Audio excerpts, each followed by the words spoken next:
everyone. Welcome on into the Sporty Show. We hope you had a lovely weekend. Happy Monday. La Liga continues to heat up as the title race continues for Barcelona and Real Madrid, and the Serie A is making it very tight between Inter and Napoli. A lot to get into today. So let's dive right in. I'm your host, Sara Pararia, joined by the one and only, with new glasses today, Mr. KlintonCod. Absolutely, man. You have to do it, ever since, I gave one of the fans. Donated? Yeah, I didn't donate. I had to make somebody happy, when I scored them beautiful goals. Somebody said, Clinton, I need your glasses. And I just flinged it, and then I regretted it later on. But still, it's a new one. Beautiful day the Lord has made, as usual. A lot happened last weekend. And, we shall be getting into it. But then again, let's introduce the lady from Mbano, State, Nigeria, Angel. Hi, Clinton. Wait, let's lose this too. Can I now? Odema. Education. If I can say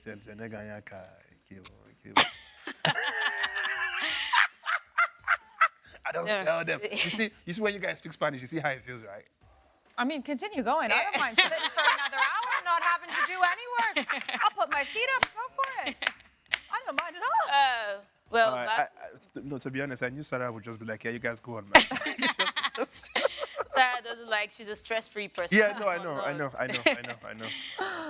Always good to be here, Clinton, and always good to do it with all of you guys. I'm happy to be here again, another Monday to discuss all the happenings. You see how tactically Clinton left out. He said a lot of things happened and refused to point out one very important thing that happened. We get into it. But we'll get into it. Yeah, if it was any other person, he would have brought it to light from the get-go. But it is what it is. We're going to get into it, and someone here to help us with all the stats and all the beautiful things to offer in the show. Alex. He's looking at me because he knows I bring the compliments at all times. Isn't it a good thing that I'm beside you instead of Clinton? Were you by any chance referencing Manchester United's 1-0 defeat to Wolverhampton Wanderers? Exactly. Guys, but they're not going down. They're safe. They're safe in the Premier League. And a lot of people are angry with that, but then again, these are just enemy of progress. And there's a lot of money to be made when you stay in the Premier League. So no, of course, absolutely. Yeah. No, I'm happy they are still there. A part of me would have been happy to see Manchester United go, though.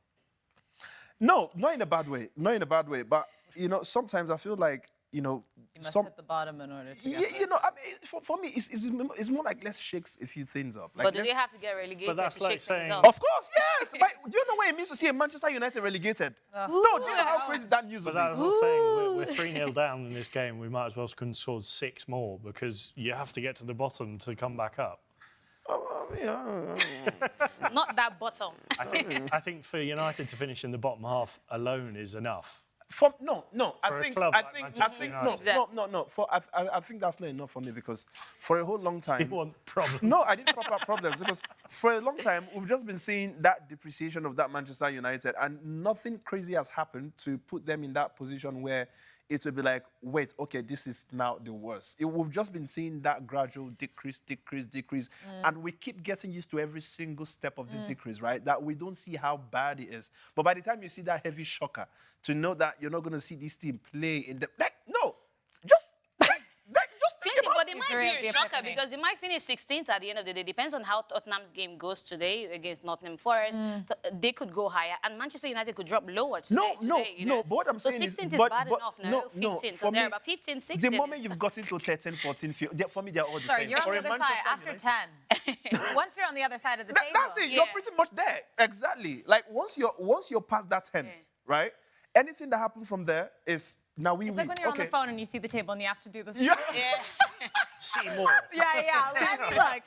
Oh, you know how they usually put the first half and the bottom half on screen? Yeah. And then you have to look at the other side of it. And you're looking at the page. How the mighty has fallen. No. Wow. Well, let me introduce as well. The lovely Shantelle is here today taking care of social media. Hi, Shantelle. Hi guys, yes, I'm here doing social media, so bring the hot takes. Of course, I'll be picking the best comments because I'm pretty sure you guys will have a lot of opinions, so I'm looking out for them. All right, beautiful guys, send your comments to Shantelle, but this is what we have coming up on today's show. Coming up on the Sporty Show, we have a weekend of football to unpack. We'll take a look at all the Premier League action. Liverpool win against Leicester City. Unlike the Premier League, the title race is heating up in La Liga. Real Madrid secured 3 points against Athletic Club. We'll also discuss the action across Europe's top leagues. Of course, we have you covered with all the booking codes. It's all coming your way right here on The Sporty Show. A friendly reminder to all of you guys in Nigeria and Ghana that right after today's show, we do have Leeds and Stoke, as well as Al Hilal and Al Shabaab for all of you in South Africa, Ghana, and Nigeria, with Sporty Live previewing that match. And then Sporty Live will join later on this evening for the La Liga match of the evening, Girona and Real Betis. So stay tuned for all the football. All right, guys, let's dive in. La Liga, shall we? It just keeps heating up. Every week we come back and we say the same thing. The title race is on. Both teams got the win. It took both teams until the very end of the match, Alex, but we sit here and it's still going. Barça with their own little remontada. Hey, Twitter. Hey, Twitter. I saw what you guys did, and you guys are savages for it. Showing Real Madrid what the real remontada was going around on Twitter. Savages. But yes, Barcelona down 3-1 to Celta Vigo, a team that they constantly struggle with, actually, every season. They kind of have Barca's number. And Borja Iglesias putting up a hat-trick against La Blaugrana, but in the end, it was Barca who came back and fought tooth and nail for that one, winning 4-3. Meanwhile, Real Madrid, Clinton, you were at that game. And we were expecting to see Nico Williams, but earlier that morning, yesterday morning, in fact, it was announced that he wasn't going to be there. A big loss for them, a big loss for you being at the stadium, obviously. Yep. And who else? But of course, Federico Valverde had to be the one to score that winner, and a beautiful goal that was. But Alex, Atletico Madrid. Las Palmas called them up, and they won 1-0. How is this putting the pressure on Diego Simeone right now? And do you expect that Atleti are going to stay with him this season? Or, I mean, next season, rather? It's a difficult question. I think when you look at how this season's gone from Atleti, it's literally gone from the highest of highs to the lowest of lows. In a week, they were out of the Champions League, out of the Copa del Rey, and out of the title race. They had a little glimmer of hope, I think, perhaps last week when they got that late win over Sevilla, and things were perhaps looking a little bit more optimistic. I wouldn't say they were back in the title race, but they had a slimmer of hope after that loss. They're now, 10 points behind Barcelona.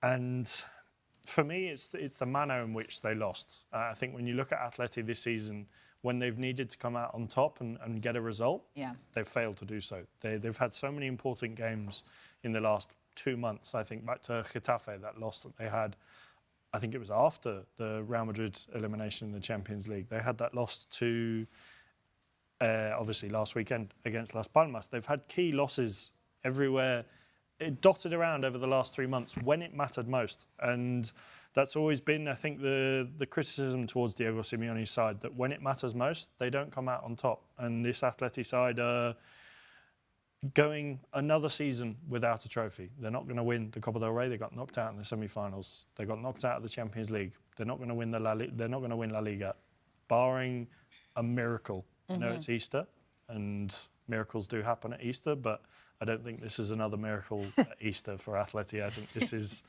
one that will go down in the history books as another season without a trophy, and that forces you and everyone to look at Diego Simeone and say, have they improved? Yes, they've got so much better under him since he took over. They've become a fierce side, not just in Spain, but in Europe. But do they have anything to show for it? Yes, they've got a few league titles in there, Copa del Reys. But do they have a Champions League? No. 3 finals. They lost 3 of them. There's nothing there that makes me think Diego Simeone has done what I think should be necessary to stay on as Athletic manager. I think when you look at the performances year in, year out, I think it's time for a change for Athletic if they want to compete with Real Madrid and Barcelona. Sure. Clinton, you're always one to sing the song for Diego Simeone. You love his attitude, his fieriness on the pitch. And I do think when you think of Atletico Madrid, it's hard to think of Atleti without Diego Simeone. The two go hand in hand. But as Alex was just saying, he joined Atletico in 2011. So it's been, almost 15 years now, 14 years. He has 2 La Ligas. He has 1 Copa del Rey and 2 Europa Leagues. Now let's remember those Europa Leagues. still massive trophies, but that was during the trickle down of the teams in the Champions League would get knocked into the Europa League, right? So, I mean, whatever perspective you want to look at it with, but considering 2 leagues in 14 years of football and that constant feeling of being let down, knowing how good of a team they are, knowing the players that they have and the coach that they have, but it is a bit frustrating when you see them. It's almost like constantly doing, just not enough. They're almost there. They're almost always there.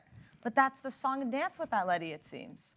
Yeah, I mean, in my honest opinion, I think it gets to a point where there's an expiry date for everybody who's come to do a job for, especially these top teams. You just know, I don't know, there's this feeling or there's this aura that comes with, this is the end of my era. Just almost the same way we're speaking about Carlo Ancelotti for Real Madrid. Some of the fans would say, yeah, let's give him an extra year or let's give him maybe to the end of the season. But, there's that thing of, they've won the maximum. I don't want to say maximum, but it's like they've done to their best. There's nothing they can do at this point. He's taken them as far as he can go. Yeah, that's literally the far as he can go. And no matter what you try to do now, what people will continue seeing is you will just see somebody who's now lost that creative sense of how to carry that caliber of a team. And they just need that fresh pair of... I mean, the fact is, when you look at clubs like Liverpool, it's not like they couldn't still continue with Jurgen Klopp if they wanted to. But for somebody who's been there for as long as he's been, and, you just know clearly that there's nothing else he could offer the club, why not bring in somebody who's got some fresh pair of eyes and creativity for that type of team? And you see just one season in, look at what the new manager is doing with the club. And that's what I would think about a team like, Atletico Madrid. Maybe they just need somebody like me, who knows, like somebody who's going to come with some kind of fresh reasoning, fresh mentality, fresh, everything fresh. And sometimes he also has some mental effect on players too, where they see somebody who they are not used to seeing, and this person is coming with, some high level of experience when it comes to coaching. There's going to be that... You're talking about yourself still? Because if you are, I'm going to jump in here and say, where's the experience? No, but Alec, you know I'm going to do well as a manager, right? Yeah, maybe as the under-13s. Not even, like, I'm talking about, like, the senior team. Yeah, the over-50s, walking football. Wow. Although you'll still be playing, sorry. Angel, on top of what Clinton is saying, maybe everyone has an expiry date.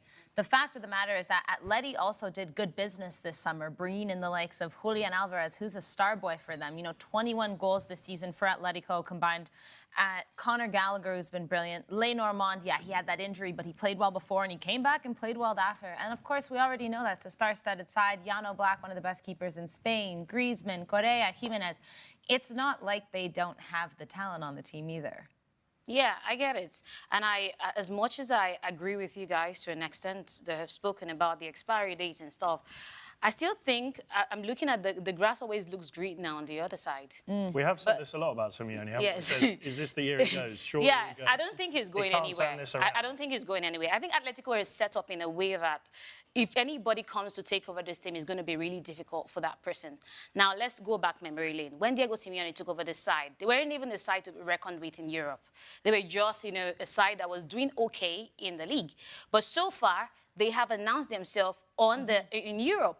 And constantly, you can say, oh, they made it to several Champions League finals and they didn't win. But they made a formidable Real Madrid side that they've always struggled. It's a derby whenever they meet Real Madrid, whether on any platform or so. So it's always going to be difficult to break them. And we know Real Madrid's pedigree when it comes to the Champions League. So I don't even see those losing to them as a loss, because when you check those finals that they lost to Real Madrid, when you check those finals, they played very well. It wasn't a case of they didn't play well. I even think sometimes Real Madrid got lucky, or when it went into extra time, with the Gareth Bale one, the Ramos one, it was just a thing of, a stroke of luck. They took a chance in the last minute and they were able to, go ahead to win it. So I think overall, I wouldn't, even for this season, now coming down to the season, I don't even think any coach who would have been with Atletico Madrid would have been able to break the jinx like Diego Simeone has done with Atletico Madrid before the season, which is winning the La Liga. When there's a Barcelona side there, there's a Real Madrid side there. He has managed to win it.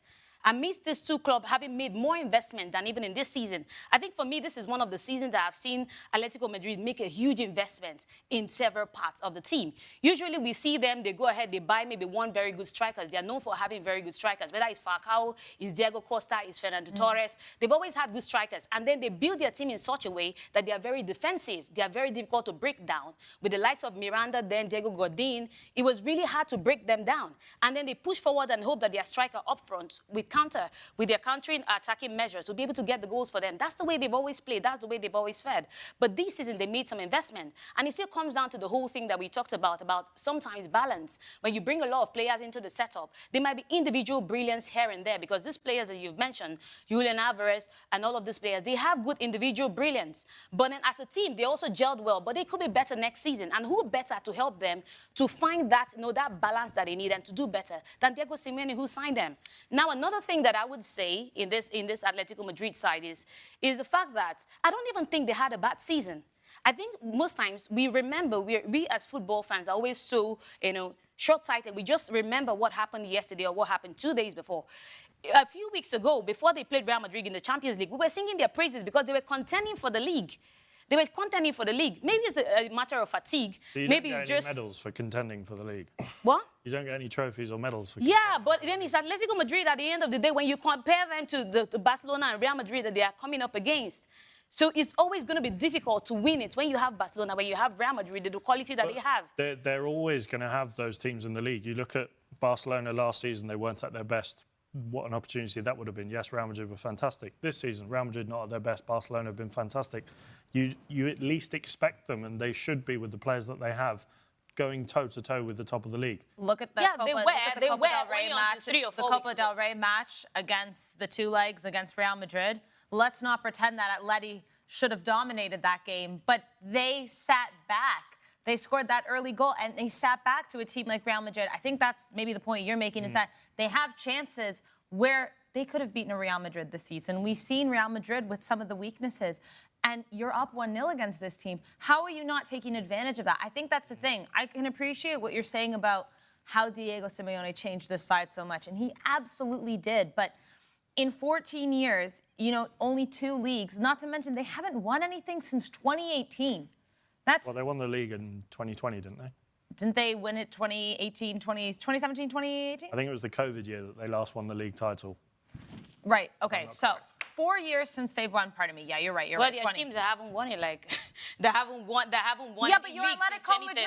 I'm just But saying. you're Atletico Madrid. Sorry, I'm not going to compare They're you Atletico to... Madrid because he made them that Atletico Madrid. Yes, but they haven't won anything in 4 years, and they're constantly falling, like Alex is saying, to teams that Barcelona was bad last. Even when Barcelona won La Liga, Xavi's first season, Barcelona were not good that season. There are so many chances that we're seeing for them to take that step. I think the problem with them is that we constantly see them fall short when, for example, this year they were playing good football. Yeah, you're right. But we're still seeing them finish in third. We saw them crash out of the Champions League. They're out of the Copa del Rey. I think that's what's concerning, because the players are good. Yes, the pressure is on, but they were playing such good football. They are a defensive side. But yet we're still talking about them being the third best. They're not. Like, how long is that going to run for? Yeah, well.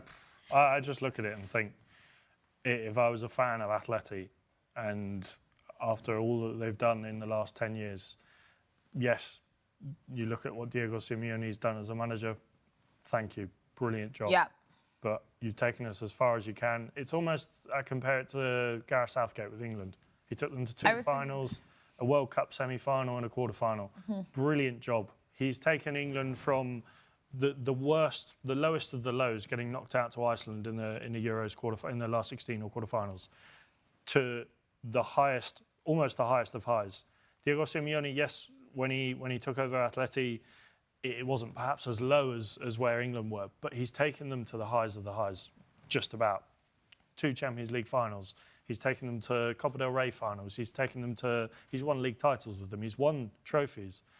But when you look at the money that they've spent and the calibre of players that they have, they should be getting a lot more out of them. Sorry, this money that you keep saying they've spent, isn't it just this season? Because I'm looking at previous season. How much have they been spending? Like when you compare them to other teams when you look that are at in the players, same league with Thomas them. Lamar, Diego Costa, Alvaro Morata. Yeah, that's what I was These are saying. big Like, money yeah, that's what I signings. was saying. That this is the first season that I'm seeing them No, like that's make not this signings. season. This is over the last 5 No, years. what I'm saying is that I mentioned before that usually they make like signings when it comes to the upfront, whether it's Diego Costa, is Falcao. They always, How much do they they always spend spend on the João big Felix? money when it comes to like their. But this season they signed more and they made huge investments, more than they have done in previous seasons, in my opinion. I stand to be corrected. So I feel like it's. I don't know. I just feel like it's. When I look at the season altogether, I don't think it was a bad season for Atletico personally, and I don't think it's enough reason to say I can understand bringing in fresh pair of eyes. Let's say that he's not. It's not even the case of results for me or how well they have not fared. I think it's a case of, okay, let's just try something new and see if someone else does it for us. But in terms of overall performance, I generally think that they haven't had a bad season so far. They have flattered to deceive towards the end of the season, but about 3 or 4 weeks ago or a month ago or 6 weeks ago, we probably would not be making this statement. You look at the way that they play week in, week out, and I think back to games in the beginning of January against Mallorca, against Celta Vigo, games back in November against Sevilla, against any team they've played in La Liga this season. Not all the time, but it's felt difficult. They were 3-1 down to Sevilla. They had to come back to win that game 4-3. They beat Mallorca 1-0 by the skin of their teeth. They drew with obviously tough games against Villarreal.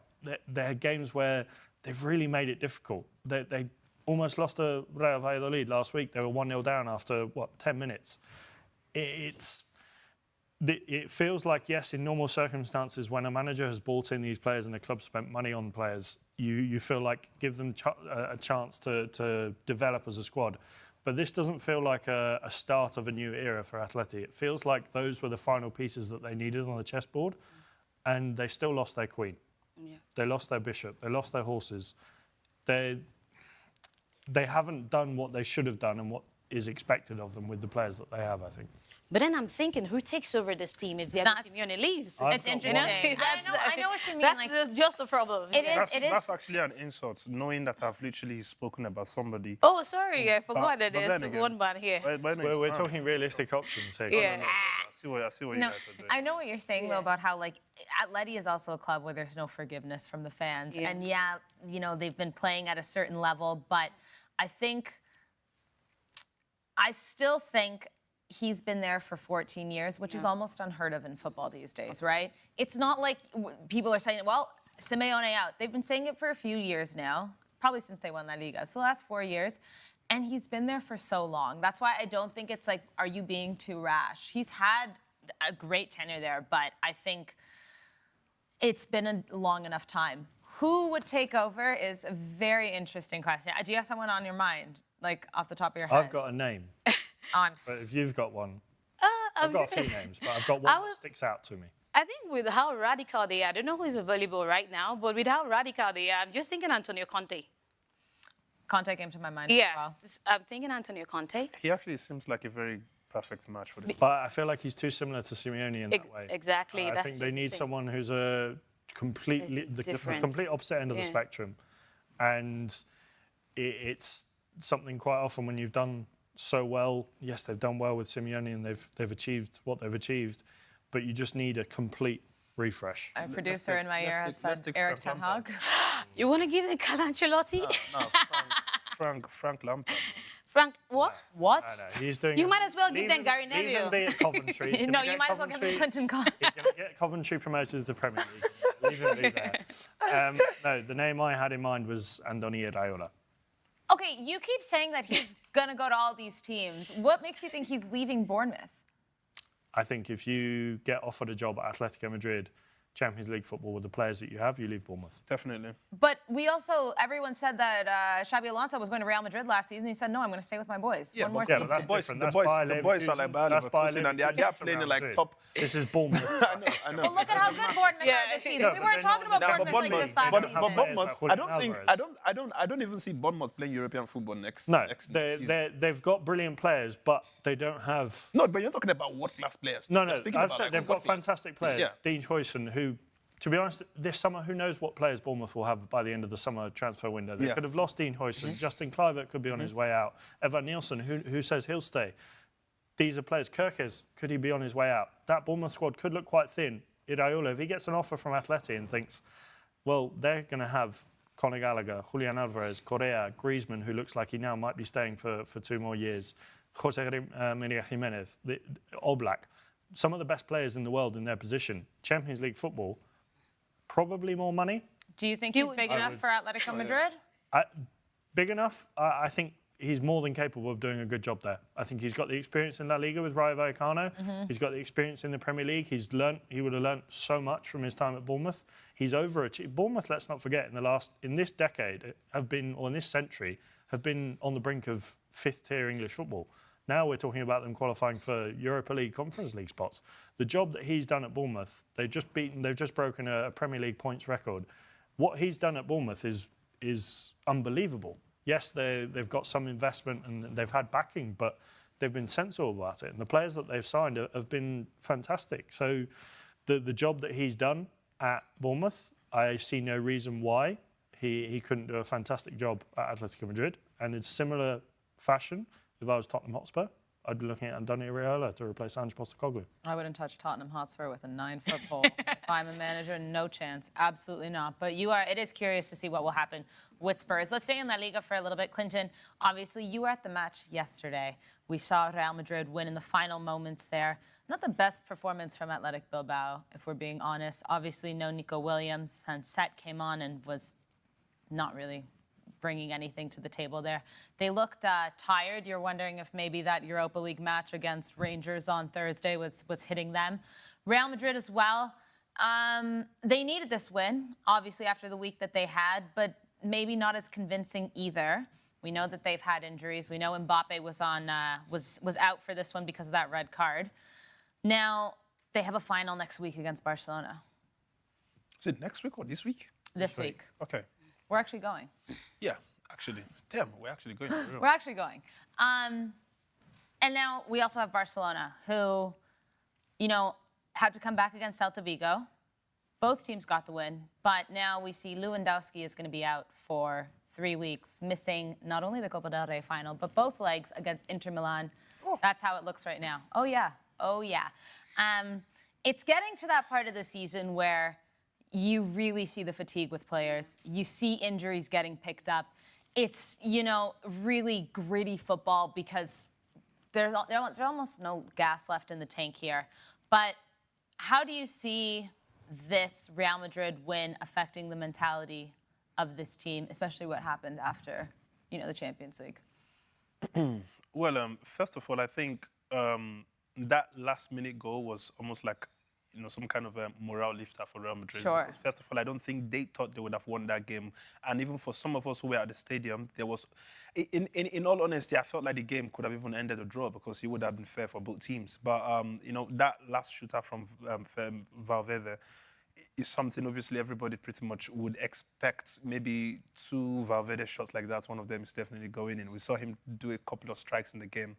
About 2-3 of them went off target, and the one that went on target was obviously a goal. If there's anybody who's more threatening in that team, it's always Valverde. I just love seeing that kind of goal from him. But, the game I watched, I don't think that they want to go into playing Barcelona with that type of setup or that kind of mentality, because the fact is they are going to lose it. Because in all honesty, when you look at what Barcelona are on currently this season, I think in their worst, they probably will still beat this Madrid that I saw yesterday. I'm not so sure, though, honestly. I think because it's one game. It's a final, too. Yes, I know. It's a final. It's always a crazy atmosphere.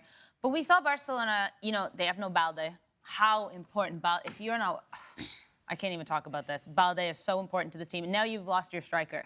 Yes, they have Ferran Torres, but Lewandowski this season, he's been incredible. We've spoken about him. But you're seeing players tired. They had to come back from Celta. They were down 3-1. Yes, they came back, but you are seeing, we saw them lose to Dortmund. We're seeing the Champions League the week after against Inter. In my opinion, there is a part of me that's wondering, is the priority game going to come into play in that we got to play Inter Milan twice? This is a final, though. This is a final. I think Totally. They can't afford to to put, yes, Inter Milan is probably, to be honest, and to take pride and rivalries out of it. If I was Barcelona, I'd rather beat Inter Milan in the Champions League and get to the final than win the Copa del Rey. But it's I think when you're playing Real Madrid, they're not yeah. going to do that. No, but that's the thing. You just literally made a comment I was going to make. Like, this is, if this was a final, say, against an Atletico Madrid, or you're playing a final against, say, Athletic Club, right? Maybe they might not set their priorities so high. They might just decide to say, listen, we have more serious games, coming, and this is the Champions. Even if it was against Athletic, winning a trophy can do wonders for your motivation. Yes, I know absolutely. they're top of the league, but that could spur them on just to give them that little extra push towards the end of the season. No, of course. But then again, the point I'm trying to make here is this is just not an ordinary final. This is an El Clasico. This is against Real Madrid. Like, if there was any kind of surgery that they could do on any of the injured players for them to bounce back, I'm sure Barcelona will be doing it, because, like I said, this is not just an ordinary final. We know every single El Clasico we've seen is almost as good as a Champions League final, and whoever wins that, that tile it goes a long way. Like, this is the kind of stats that people will continue reading out, like, for the rest of their... Come on, the last two El Clasicos, I can tell you that, I was going to say for free, but I'm tired of giving stuff for free. You guys have to give me something for this information. But you're going to have to start putting some sort of notice up. I know. Leave it out. But the last two El Clasicos that they played, right, there are so many Real Madrid fans that is still inside and it's still boiling, and they are looking at this game like, listen, this is almost like a comeback. You have to use this El Clasico to shut the last two El Clasicos, which is not going to happen. It's done. But Barcelona, they're not going to sit down to say, let's just give Real Madrid this one. They are still going to come in that 100% force that they would normally come with. Like I said, if you was some random team in the La Ligas, for example, right, I don't think they will give that. They will come into the game with the mentality they are coming in to play Real Madrid. Do you see it? Of course, Inter Champions League game is also very important, but this is, in my opinion, as important as the Champions League game they're going to play in a couple of weeks' time. So, mentality-wise, I think that Real Madrid, fact is, they would not want to what happened in the last two Clásicos to repeat itself. Fact, and it's very important that they win it, because at the end of the day, they have nothing else to fight. La Liga seems like it's slipping away. Champions League, they're out of it. If there's anything that they want to be proud about this season so far, it has to be at least this final. They want to get it. The question is, would Barcelona let them do it? I don't think Barca will let them do it. If I'm Hansi Flick now, I'm telling my boys, like, I don't care. Like, what? Forget about... You can only deal with what is in front of you. Forget about the Champions League and Inter and what we're going to do with it, because let's just focus on this one. We didn't come this far to just let things up. So even if I'm playing like a Mallorca side in the Copa del Rey final, if it's not Real Madrid, I would want to win it and secure it, because every trophy is a trophy. We're talking about Atletico Madrid now a few minutes ago about how, what do we term as success when you're not getting like the results, you're not winning any trophies. So no matter how little is something, the Copa del Rey is still as important. You keep that in the bag, and then you focus on the Inter Milan game.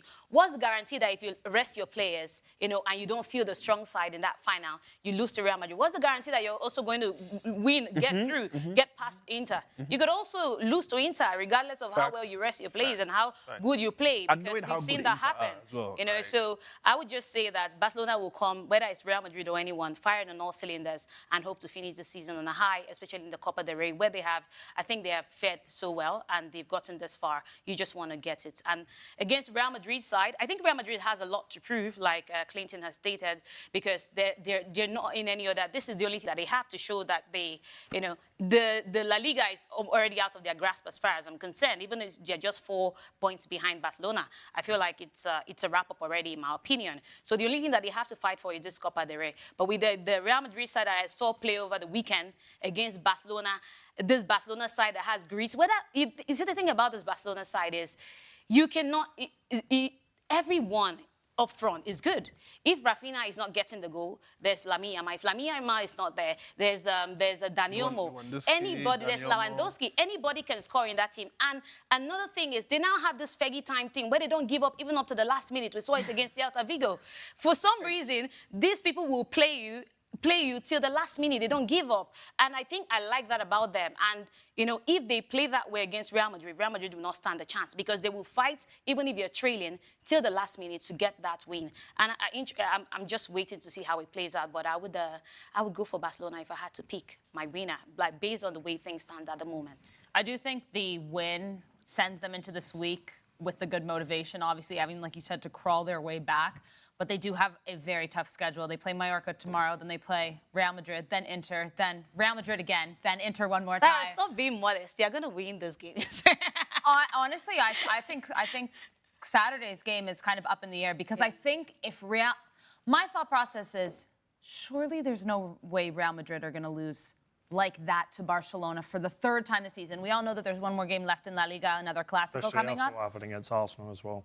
Sorry? Especially what happened against That's Arsenal what I'm as thinking. well. I think, like, it's hard for me to see. I also I'm seeing injuries getting picked up by Barcelona a little too quickly because of how much they're playing.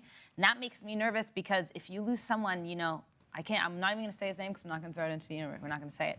But there is a bit of concern in that sense.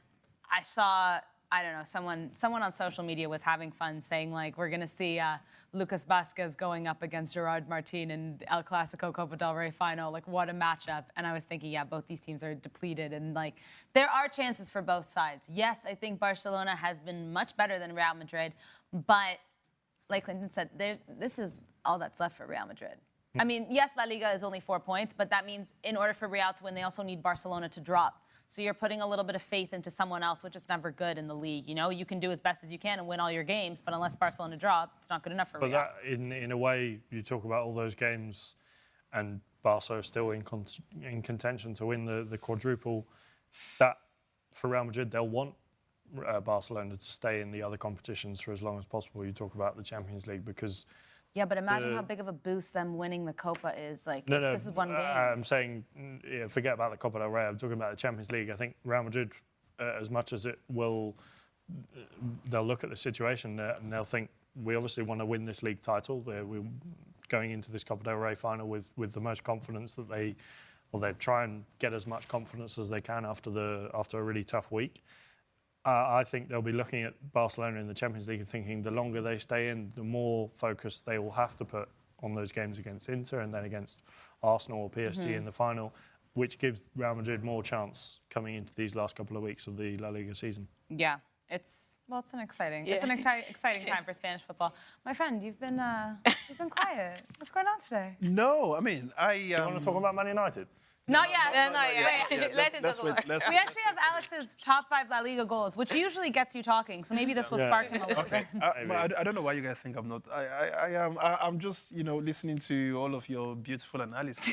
I think Clinton is concerned about the fact that we keep saying Real Madrid will want to. And he's like, it's not about what they want to do. It's about what they will do on the day with the way that he watched them play against.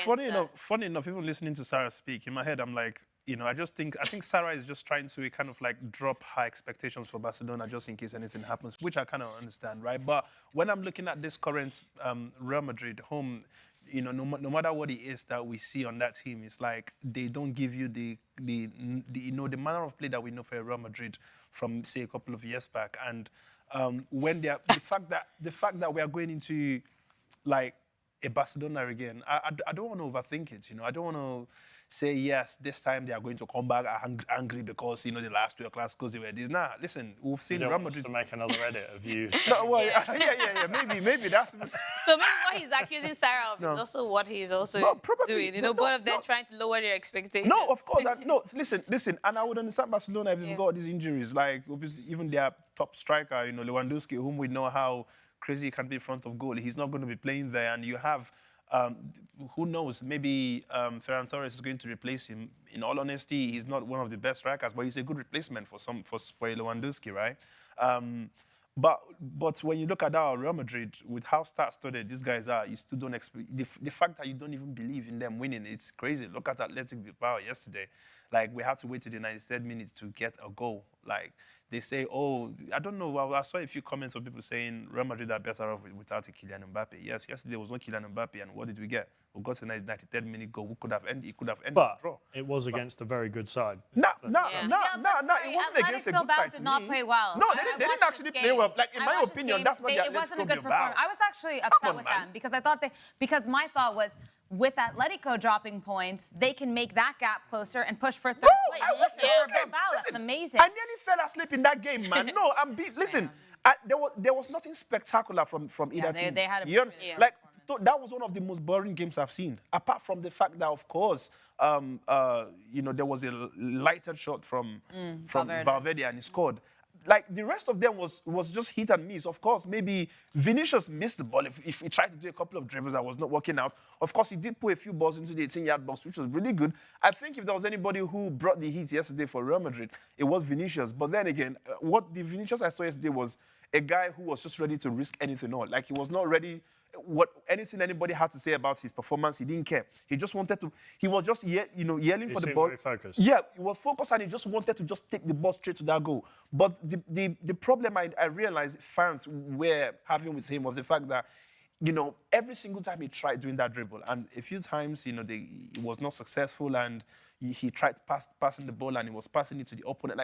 But then again, he was more threatening for that Real Madrid side. Take away everything he did, right? That game was flat. I still think, yes, going forward, Athletic Club were disappointing, but defensively, Unai Simon pulled off some good saves. Definitely. They were still very solid defensively, and they're a tough side to break down defensively. They've got the best defensive record in the league for a reason. Nah, but now you see, you're mentioning the defense, right? But for an Athletic Bilbao that I would know, especially coming to face a poor Real Madrid, I was expecting more of them being offensive because, of course, they still want to play European football. They want to get that win. And for a Real Madrid that is, not in their best level, I've seen Athletic Bilbao play better games compared to yesterday. Maybe it was really because of the absence of Nico Williams, whom, in all honesty, I wanted to see him go against this Real Madrid. We know how exploitive that guy can be to other teams. If he's come on, most of the goals record. I think the last game they had before this game against Real Madrid, he did have a goal, right? And just the same way, in some teams, he would have that one guy game changer like we had for Vinicius. For me, for that, there was nobody doing it. Now, if this guy, Nico, was there, maybe he would have been the one causing the hit for Real Madrid, while Vinicius, it would have been a head-to-head, kind of game. But I didn't see it. Like, when I was watching Athletic Bilbao yesterday, it felt like I was watching a Mallorca or an Osasuna play Real Madrid. But you have to give them, to be fair to them, they had, 72 hours. They have to obviously recover from the. No, of course, absolutely. They look tired. Absolutely. By that 70th minute, they had nothing quite left. a few players that were playing on Thursday night against Rangers. And if you look at the table, I don't think the Villarreal, Villarreal are still, 6 points behind them with a game in hand, but I still say they're favourites for that fourth spot. And the Europa League for them, I think they will be more concentrated on the Europa League, and they'll be more focused on trying to win the Europa League, because that one guarantees you a spot in the Champions League, and it's a trophy that you want to win as a club like Athletic Club. The finals at the San Mamés in Bilbao, I maybe surprised is the wrong word, but I wasn't expecting Athletic Club side to put up the resistance that we usually see them put up against sides in and around the top three in La Liga, given the circumstances of their game against Rangers on Thursday night. Well, we got Clinton talking. Alex, let's look at your top 5 goals of the weekend. Yeah, this was a difficult one. Disclaimer. I feel like you say this a lot. Yeah.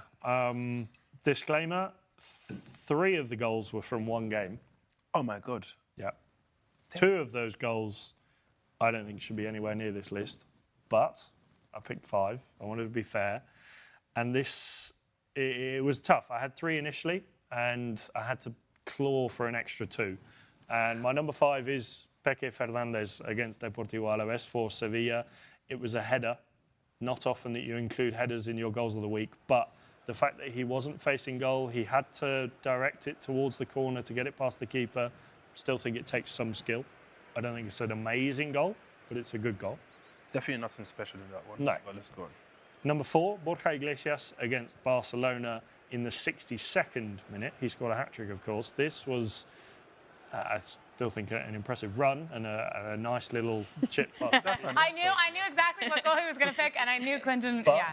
This is if you're not scoring that, you got to walk off the pitch. That's what that is. It's a normal goal, and actually, our producer Ben, I'll call him out for this. He said it was above my number 3, which was Borja Iglesias' one of his other goals, which I think was a decent goal. It was a low shot, a strong finish into the bottom corner, which I thought was definitely better than that first one we just saw. Even then, I still think that in previous weeks that wouldn't have got in the top 5 list. My number 2 was from this game as well, Ferran Torres in that same game. And this one, the lovely little run, and then to find the gap in the defence and to fire it past the keeper, I think this goal was quite impressive as my second goal of the week. I still think, again, in other lists, this might not have made the top 5. And my number 1, you guessed it, was Fede Valverde against Athletic Club. It was the best goal of the week.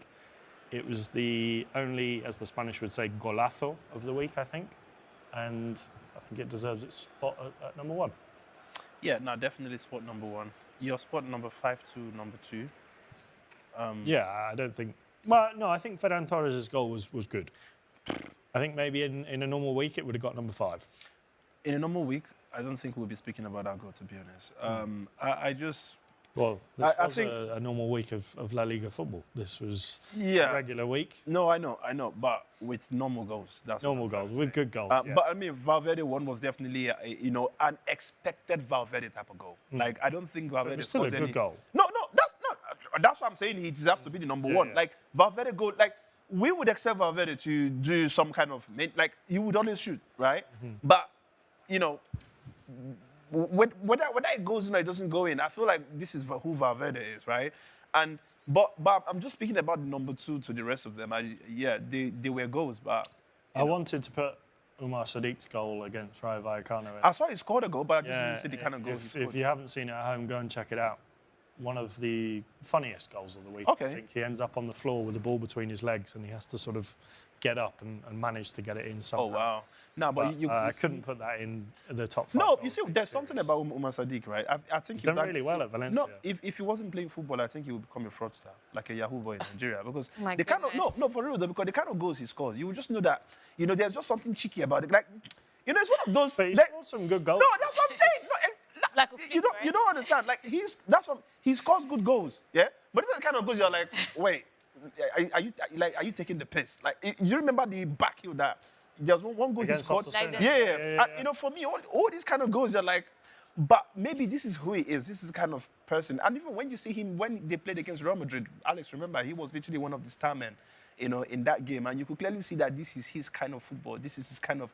If he's in front of goal, he would probably find a way to score them kind of cheeky stuff. If he's dribbling people as well, you could see that it's one of those cheeky type of dribbling where you probably you would never expect to see him wanting to do some kind of stuff on the pitch. But I'm really happy for what he's doing in Valencia currently, to be honest. It You remember there was- was one interview we did here when they were going to play against Barcelona, and he was saying, well, we're going to put up our best, we're going to do this one. And when I went to see the comments that people spoke about that particular interview, in my head, I'm like, I wish they could shut Barcelona up. But obviously, after saying all of this stuff, Barcelona really... I think when people really came back to that particular video just to go say, well, I can't remember the words he used, but it was the comments are really horrible. But I'm really happy to see him shining. If I was Valencia, I'd do everything I can to try and sign him permanently in the summer. No, he's been a very huge addition to that team. They should. There are a few players that should stay. Anthony, of course, for Real Betis, Valencia, Umar Sadiq should definitely stay. And I don't think he will, because he's only been there for all of 4 months. But Carlos Corberán, the job that he's done at Valencia from taking over in the relegation Seriously, zone yeah. to where they are now, safe. I don't think there are any worries of going down. Yeah. He's got to be up there for one of the... He won't get manager of the season. I think it will go to Hansi Flick, but he should be up there at least as a nominee. Yeah, incredible turnaround for Valencia. Nice to see them heading back to the middle of the table. All right, let's take a look at the Premier League, because it's a league that we've been talking about week in and week out, and it seems like it's only going one way, Angel, and that is victory for Liverpool. Actually, speaking about Liverpool, let's check in with Shantelle quickly before we move along to the Premier League, just because we did speak a lot about La Liga. Hello? Well, we Shantelle? have a few comments. Can you hear me now? Yes, perfect. Okay, great. So yes, we had a few comments coming in. Nelani on Facebook says to Clinton and Sara, I think this person's asking you for your predictions on the Copa del Rey final. Will it be a fair match or unbelievable scores? Street Fighter says for Inter. As for Barcelona, there's still a second leg, but Copa del Rey is a final. And when you guys were at for Simeone at Atleti, SI Classic says Klopp. Klopp is not going to. He's not going, guys. He's not going. And Luffy says Real Madrid play better without Mbappe. And Guillaume says Barcelona should just give the 3 points to Mallorca. They can't fight every match 100%. Yeah, I saw that, Guillaume. Sorry, not for the If only it was Ontario so Lion simple. this time. Not this time. We'll give our Copa del Rey predictions maybe on Thursday ahead of the weekend. So stay tuned for that.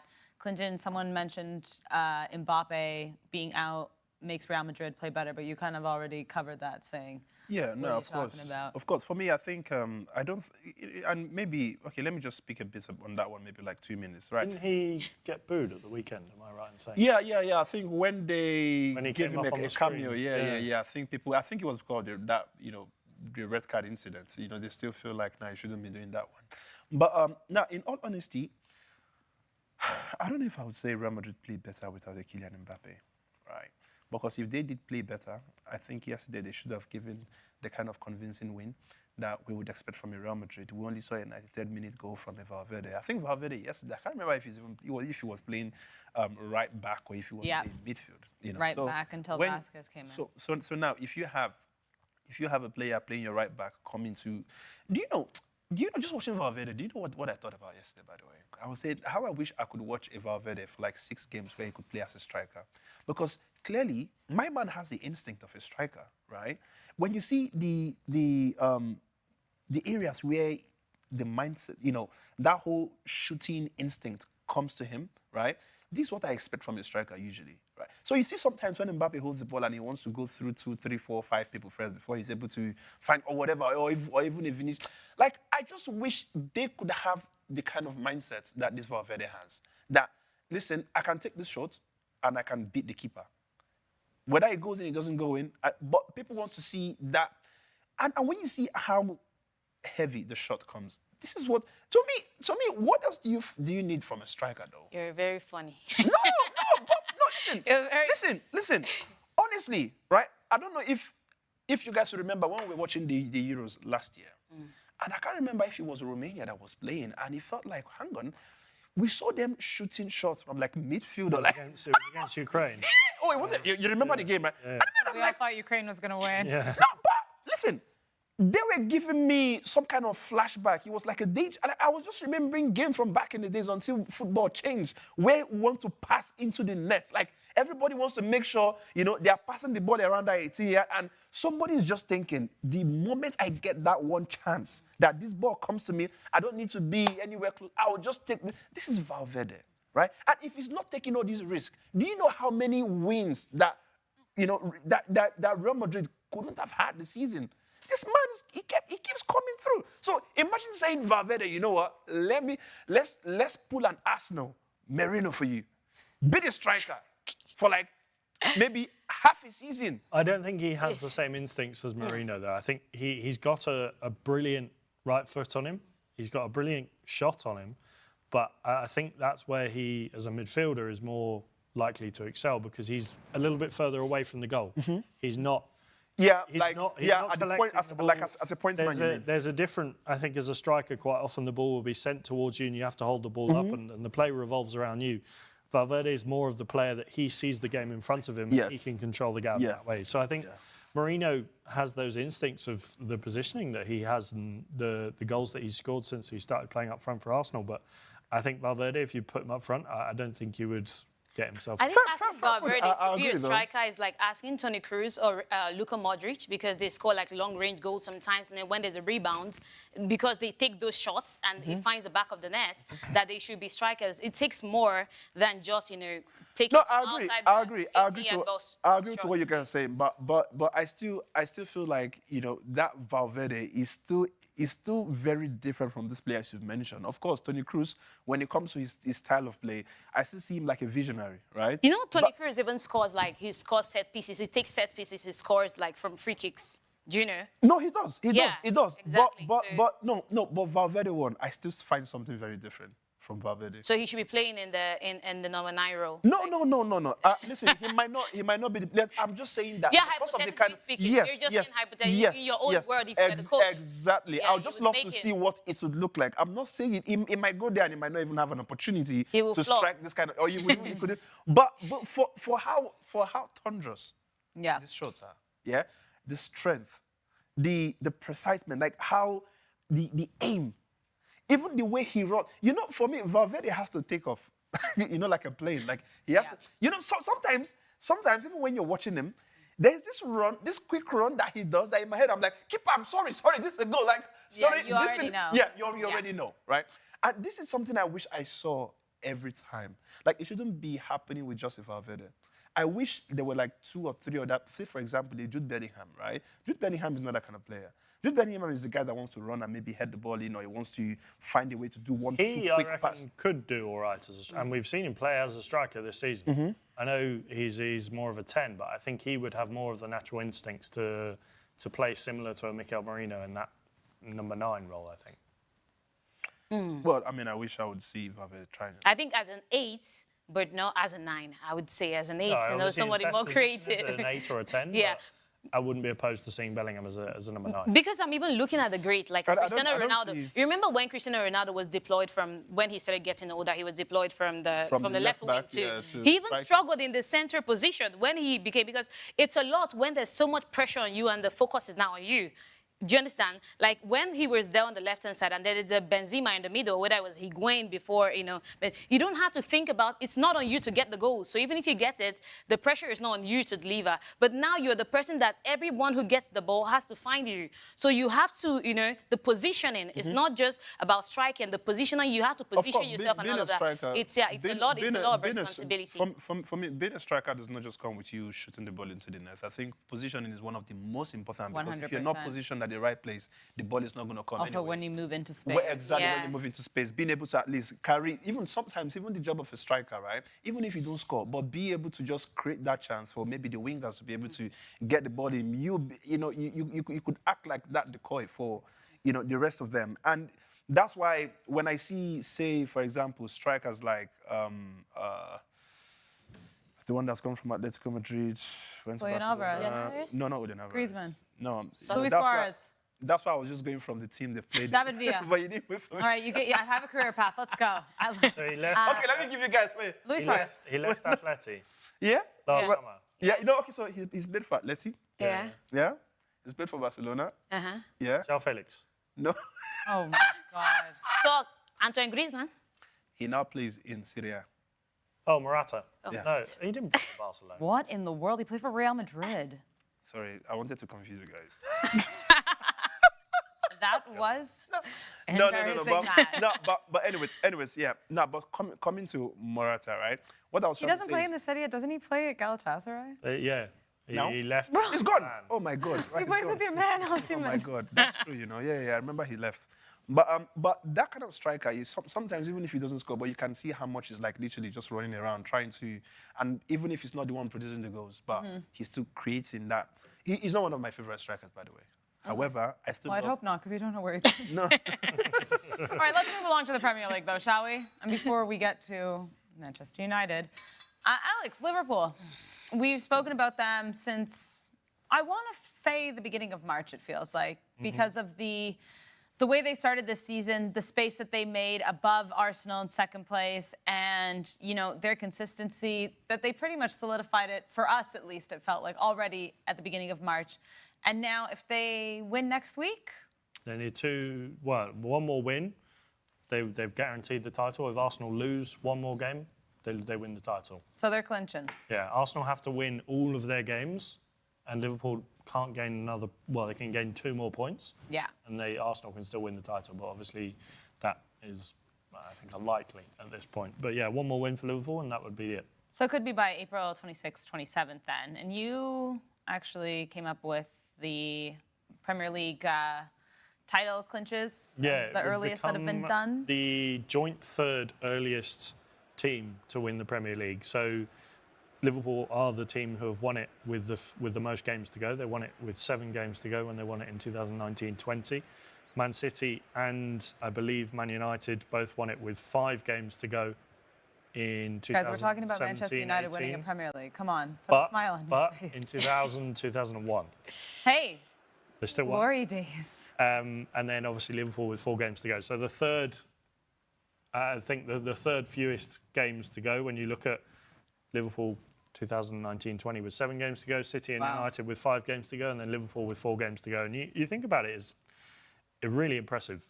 The way that I think most people wrote them off after Jurgen Klopp left last summer, and how I think most people would have thought that this could have been a rebuilding year for Liverpool. And I think the pressure that comes with managing in the Premier League, obviously it's the 38-game season. You have to perform week in, week out, and they've lost 2 games all season. It's a remarkable achievement. And yes, they haven't got far in. Well, they got to the last 16 of the Champions League. They got knocked out, and they lost in the 3rd round of the FA Cup to Plymouth. They didn't win the Carabao Cup, but it's an achievement by itself, winning the Premier League with a points margin of more than 10 points, which it probably will be by the end of it, even if it is 10 or 9 points. It's still remarkable what the job that Arne Slot has done at Liverpool without changing a whole lot.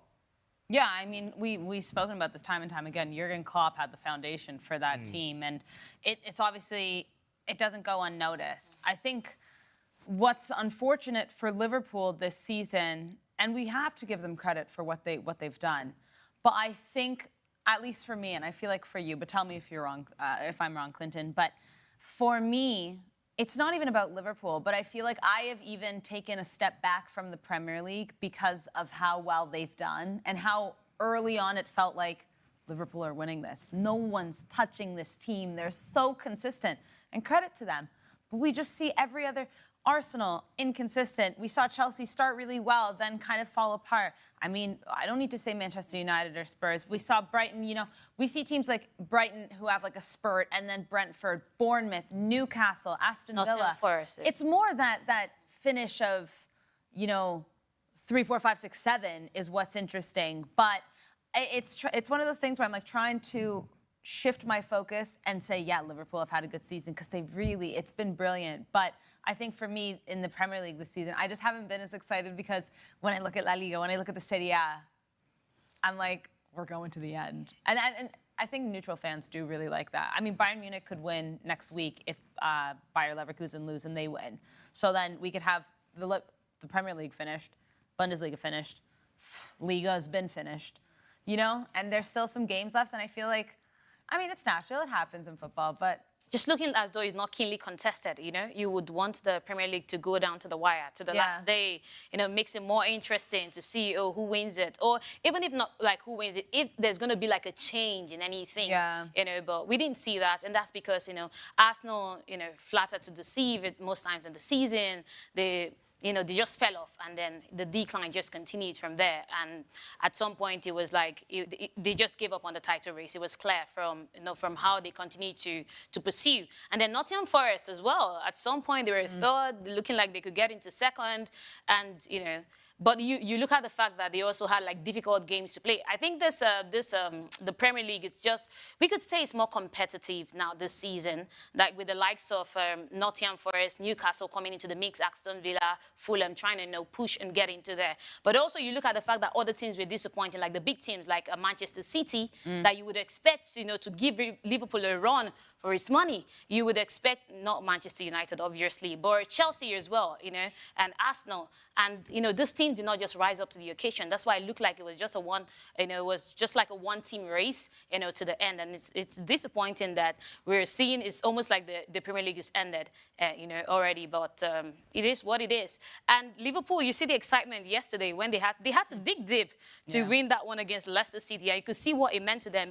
And that just shows you like the inconsistency this season. They have been good, but have they been really good, or have other teams just been really bad? That's why it looks like they are great. Because against Leicester, they had to dig really deep. You could say Leicester was fighting, is fighting relegation, or they were hoping not to be relegated in front of their home fans and all of that. and it was bound to happen at any time. But you see how Liverpool had to fight, and if not for that brilliant strike for Trent Alexander-Arnold, maybe we would have been talking about a different story altogether, maybe a goalless scoreline, because they had to really dig deep to get that goal. So all in all, it's sad that the Premier League would get to end this way, although Alex has given us all the permutation, but it's highly unlikely that Arsenal is going to pull off any miracle. Although next season, I don't know about you guys, but next season I feel like it's going to be a good one. City will be back. You're sure about that? You sound so convinced. City will be back 100%. Liverpool, I think, will continue in this same vein. Chelsea will be better. Better, but I don't think they'll be title challengers. They could. It's not impossible. Arsenal, I don't see why Newcastle couldn't be up there challenging. Aston Villa. There are as many as 6 teams that could win the Premier League. Nottingham Forest? No. Yeah, sorry, that's disrespectful to Nottingham Forest. How dare you? I think given the way they've dropped off this season, I actually don't think they'll finish in a Champions League spot. I think when you look at the top 4, I think even Newcastle, maybe now they're 7 points behind Arsenal. They could finish above Arsenal. I think the top 3 is as it is. I think that will stay. I think the 4th and 5th position will go to Man City and... Alex, Nottingham Forest still has a game to play today. They could still go back into if they beat Spurs, they could go which they have an absolutely great chance of doing it, they'll be back in. Then they're in third place. But the difference between 3rd and 7th right now is 2 points. But I think if you look Incredible. If you look at their last couple of games, they lost. That's what I'm saying. Yeah, exactly. It's not like it's now. I think you look at they've only lost 4 of the last 10, but their performances have dropped off a little bit. They had that loss to Everton, the loss to Villa. I feel like they're slowing down. I just feel like the team, Villa, now that are out of the Champions League, they've got nothing else to focus on. They'll put all of their eggs in that basket. Obviously, they've still got the FA Cup, but that's not until the end of May. Chelsea, I think, will be fighting tooth and nail, obviously, with a really important win over Fulham at the weekend. Man City, they've got nothing else to fight for. You look at Newcastle, there are teams in there that I think are just performing too well at the right time for us to get a Champions League spot, unfortunately. Well, you were talking a little bit about Aston Villa there, and we gave Villa high praises midweek for their fight against PSG, although it wasn't enough. But Unai Emery channeled that fight and directed it right towards Newcastle, because that was one of the most entertaining matches this weekend. Obviously, 2 heavy hitters in the Prem. And you have Villa, Angel, absolutely dismantling Newcastle. 4-1. Ollie Watkins scoring in the first minute says, okay, guys, just wait. Like, this is... It felt like this was a game that they were like, we're proud of ourselves for what we did in the Champions League, but we got to release all this, energy and aggression. And, I mean, it was a brilliant performance. Yeah, the last year Clinton was talking about the fact that he was looking forward to this particular game, and, and as well, Fulham and Chelsea. This was one game that I did not expect the scoreline at all. I was expecting that both sides would rather share the spoils. I didn't see it coming that it was going to end 4-1 in favor of Aston Villa. If I had to peek, I would say, Newcastle was going to, maybe get something out of the game, but that was not what happened. It's how Aston Villa came and hit the ground running. The early goal from Ollie Watkins, I didn't see that coming. I think it was about 47 seconds or so into the game. And then he got that goal. And from then on, there was no stopping Aston Villa. They just kept pushing and pushing. And Newcastle didn't have any response to it. There was no response whatsoever. They tried all they could, but it was almost like we're seeing like a shadow of themselves. It's not the Newcastle that would see on a normal day. And it was a brilliant performance from Aston Villa. Didn't see it coming. I would say I didn't see it coming, because I would, it could go when a team comes back from the Champions League and has suffered a defeat, despite putting all their best into the game.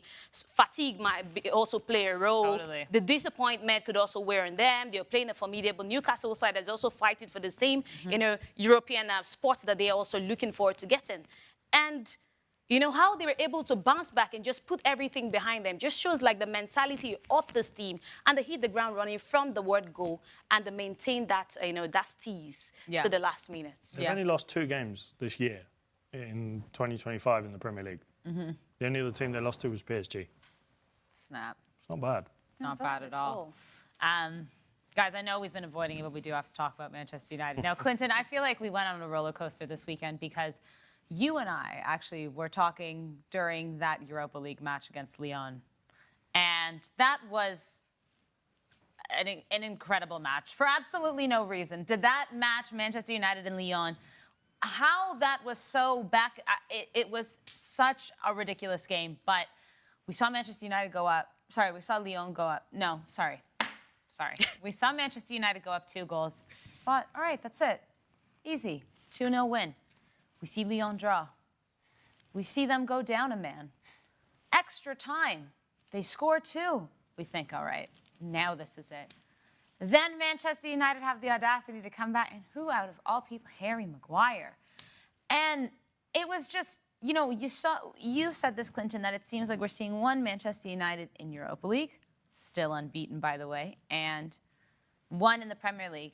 And if that wasn't made clear this weekend after the performance that they had against Wolves, I don't even think it's a loss. A loss is one thing, but it was such a poor performance from United, from so many players. Clinton, I don't know if you specifically want to point out anyone, but it really is night and day. No, absolutely. I can't even remember the game now, but yeah, the game was very, I think it was very catastrophic, very crazy. To be honest, if few people felt like that was probably the best game they had seen from Manchester United all season. As a matter of fact, it's probably one of the best games we've seen in European football as well. You know, the back and forth of these, you know, goals. I was very surprised that Manchester United would be able to pull off. Of course, they started with having 2 goals up and then they fumbled. I felt, if you go through my Twitter, I was literally saying, you know, the king bottlers of football right now has to be Manchester United. And to see them still come back somehow, you know, do the real remontada stuff, you know, I was very impressed. You know, like you said, Manchester United, no loss so far in the Europa League. And I don't understand how come that Manchester United can look that solid there and then it come to the league and it's a whole different Manchester. And then I was listening to one of the commentators saying, because it wasn't just us, even, but I was surprised when I heard the commentators having this conversation. And one of them did say, it's only because, and this is very sad to hear him talking down on the French league. He said, well, we're not very surprised because, you know, Lyon and the other teams in that league, they are not very physically strong, you know, and they are not, the way he said they are not that good in football compared to what happens in the Premier League. And that's the reason why you then see Manchester United coming back to where real football happens and they struggle. I think this is where he was aiming at. And then I have to... It's just United just aren't very good. I mean, United just aren't very good, but how come they've played European football they without haven't got anything to play losing? for in the Premier League? I think that's the biggest part of it. No, of course, can't get relegated, but also, Europe, but Alex, but for me, a team who has played European football without losing anything to the point where it seems like these guys are, I think they are now in the semi-finals, right? Mm-hmm. Yeah. Like, for me, with how bad Manchester United are, we should also be seeing the reflection in European football as well. But I don't think it's quite often the case. You see teams that do badly in the league and they realise the league's lost, we can't really do anything, so they put all of their eggs in the European basket. You've seen, I think the year Chelsea won the Champions League in 2012, they finished 6th. Yes, it's a little bit better than 16th that United are in, but there are teams that, Tottenham, they've had one of their worst seasons in this century. But they're in the semi-finals of the Europa League. I don't think I would say that, you know, their mentality is we have nothing to fight for here. Let's just play. When you see what Manchester, Ruben Amorim even admitted that. That what? He said the reason why we're playing the youngsters in the Premier League is because we can afford to take that risk. We can't in the Europa League. There's nothing to play for in the Premier League. They've got 5 games left now. They can't get relegated. They're mathematically safe as of yesterday. Mm-hmm. They're not going to get top 4. Mm-hmm. Yes. The higher they finish, the more money they'll get. But for a club like Man United, that doesn't really matter because it's we're talking pennies. They're not going to get top half.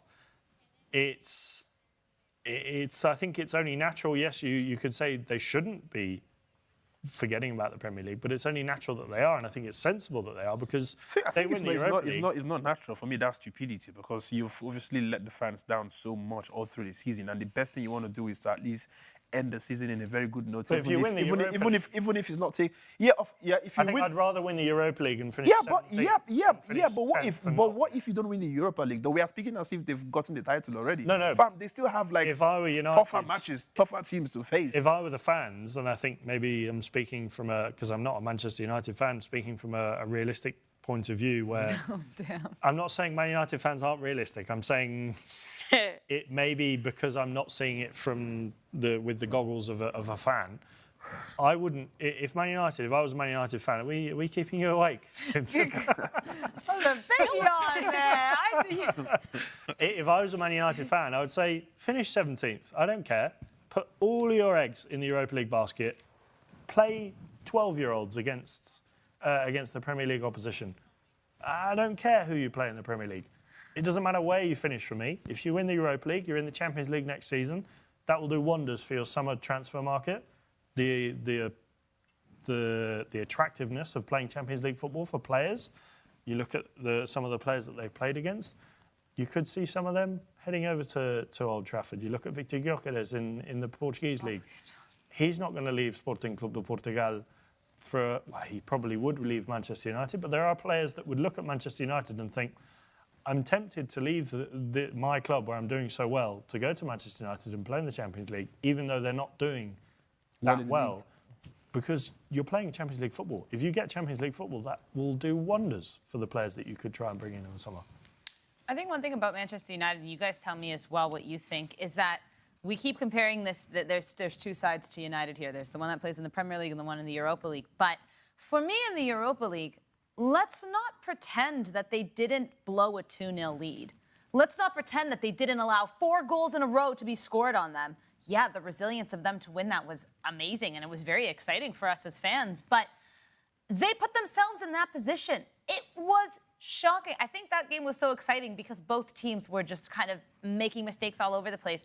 Obviously, we saw them. Who were they playing before? Well, they drew the first leg of that game 2-2. Real Sociedad. Yeah, they beat them in the second leg 4-1 because Sociedad had a man sent off. In the first leg, 1-1.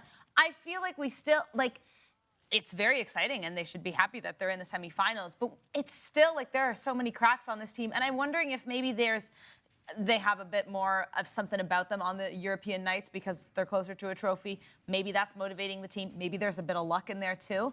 But I'm not going to pretend that I'm watching this team thinking that was a brilliant. You get 4 goals scored against you at home.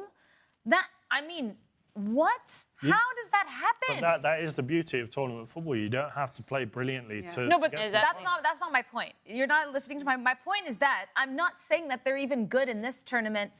Because I think we're looking at it's 2 different sides here. I think they're not that good I don't either. think anyone's saying they're good anyway. But I think there is a bit of a narrative where we are saying, even Clinton's saying, it's 2 different sides that we're seeing. Sarah, it's the same side, in my opinion. It's the same side. It's just different results. It's the fact that we're seeing different results in both tournaments. The Premier League, they're not getting the result. Here they're getting. It's the same. If you look at this, examine it, lift up the veil and look at it. It's still the same with the lackluster attitude, the poor defensive setup, so that goes everything. against Alex's opinion, because obviously Alex would say he's going with Ruben Amorim's statement by saying that because they pretty much know they are fighting for nothing in the Premier League, they don't give their best, and then they come to the Euro. So for you, because it's the same. Because to me, in all honesty, I think it's the same. I can't lie, because when I watch this Manchester United playing, you just see they are playing the way we see them play in the Europa, but they are just not getting the same result. In all honesty, you look at Wolves at the weekend. I think if that was in the Europa League and Lyon scored in what would a Wolves score in the 83rd minute, 8th or 77th minute, I think it was. I would put money on United coming back and at least scoring a goal, sending it to extra time.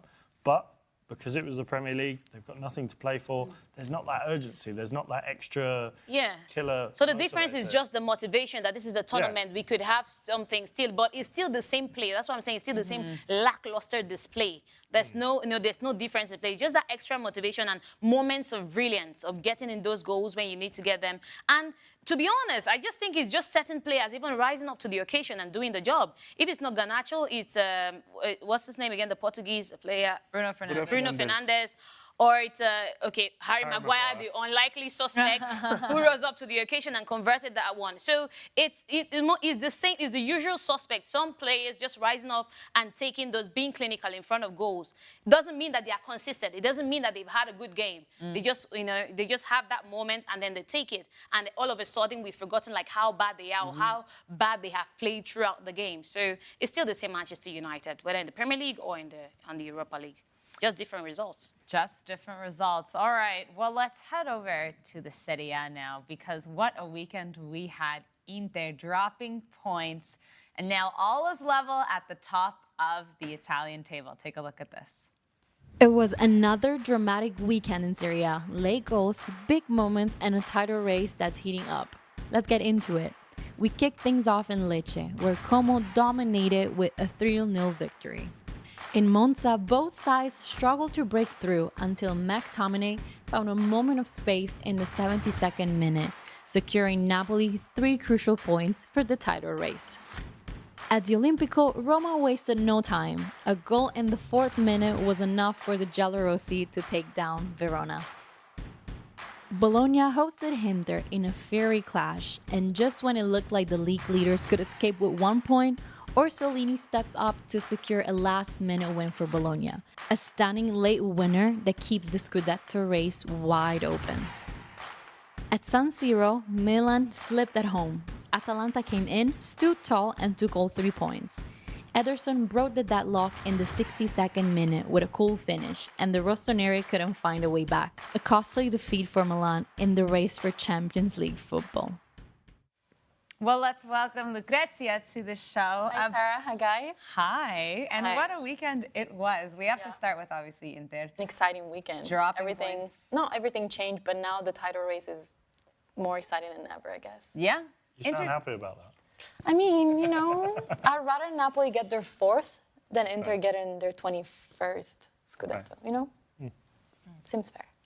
Milan fan. Obviously, Inter to lose to Bologna, a tough match for them. I mean, they had gone how many matches unbeaten?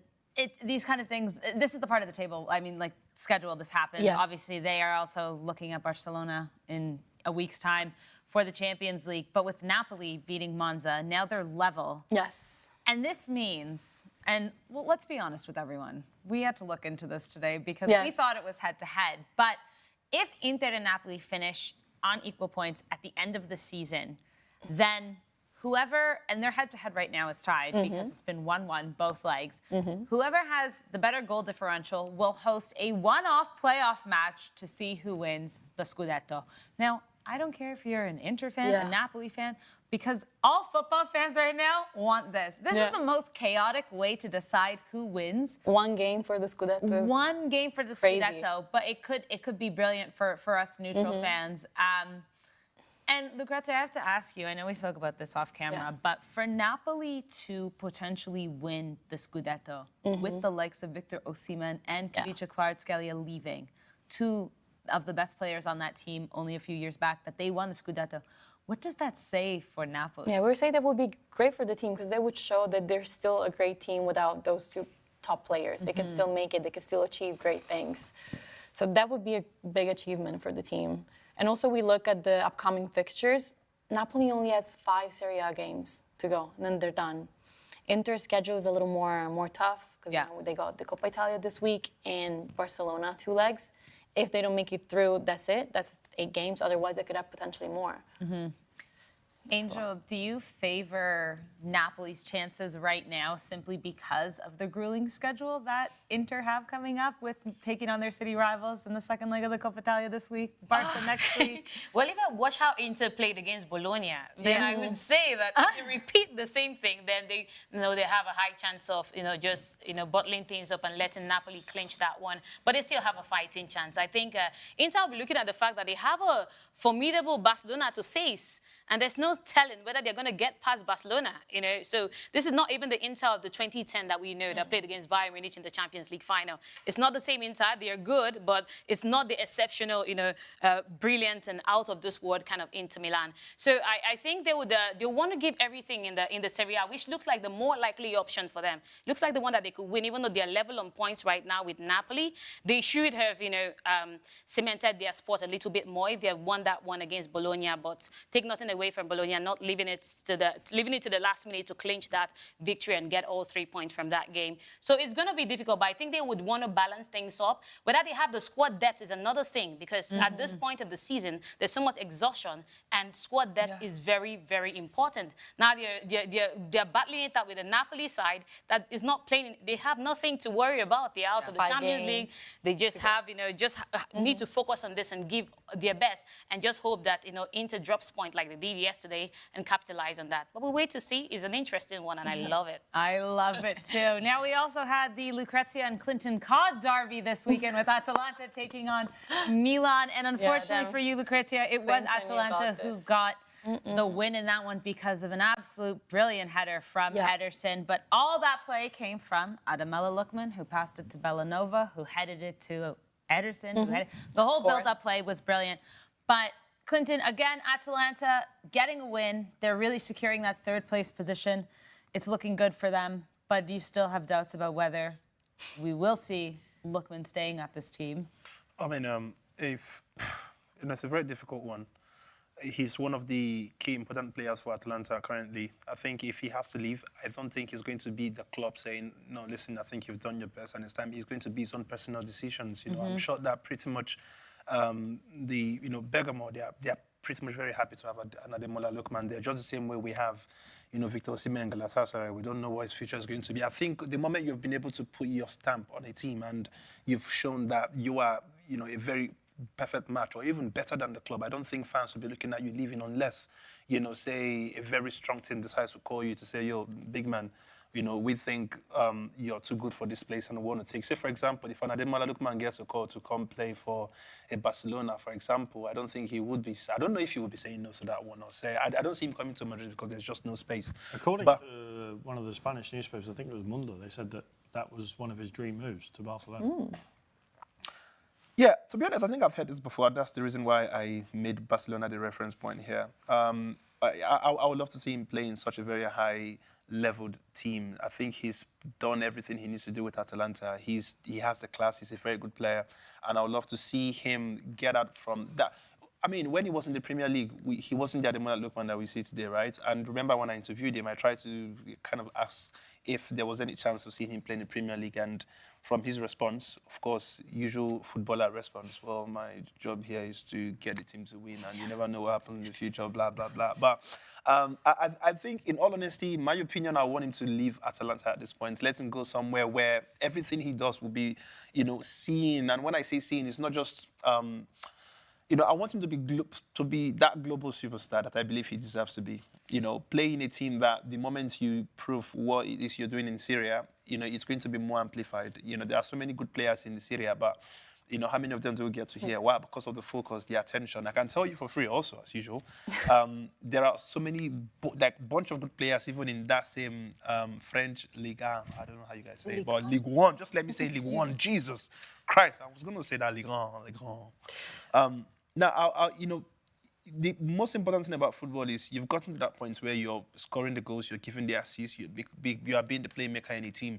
It would obviously make sense for you to then go to that place where we wouldn't just have to go to the stats to start checking what you've done, but people would be able to say, no, I watched this game and, it was one of the favorite games I wanted to watch at the weekend. Say, for example, if a Real Madrid or a Barcelona or a Manchester United, even with how bad we are, but, the past glory still lives with that team. And when they play, you just want to... Now, we're not even watching Manchester United to see them win. We just want to watch them, be the Manchester United we're used to seeing this season. And it's also part of the banter. It's also...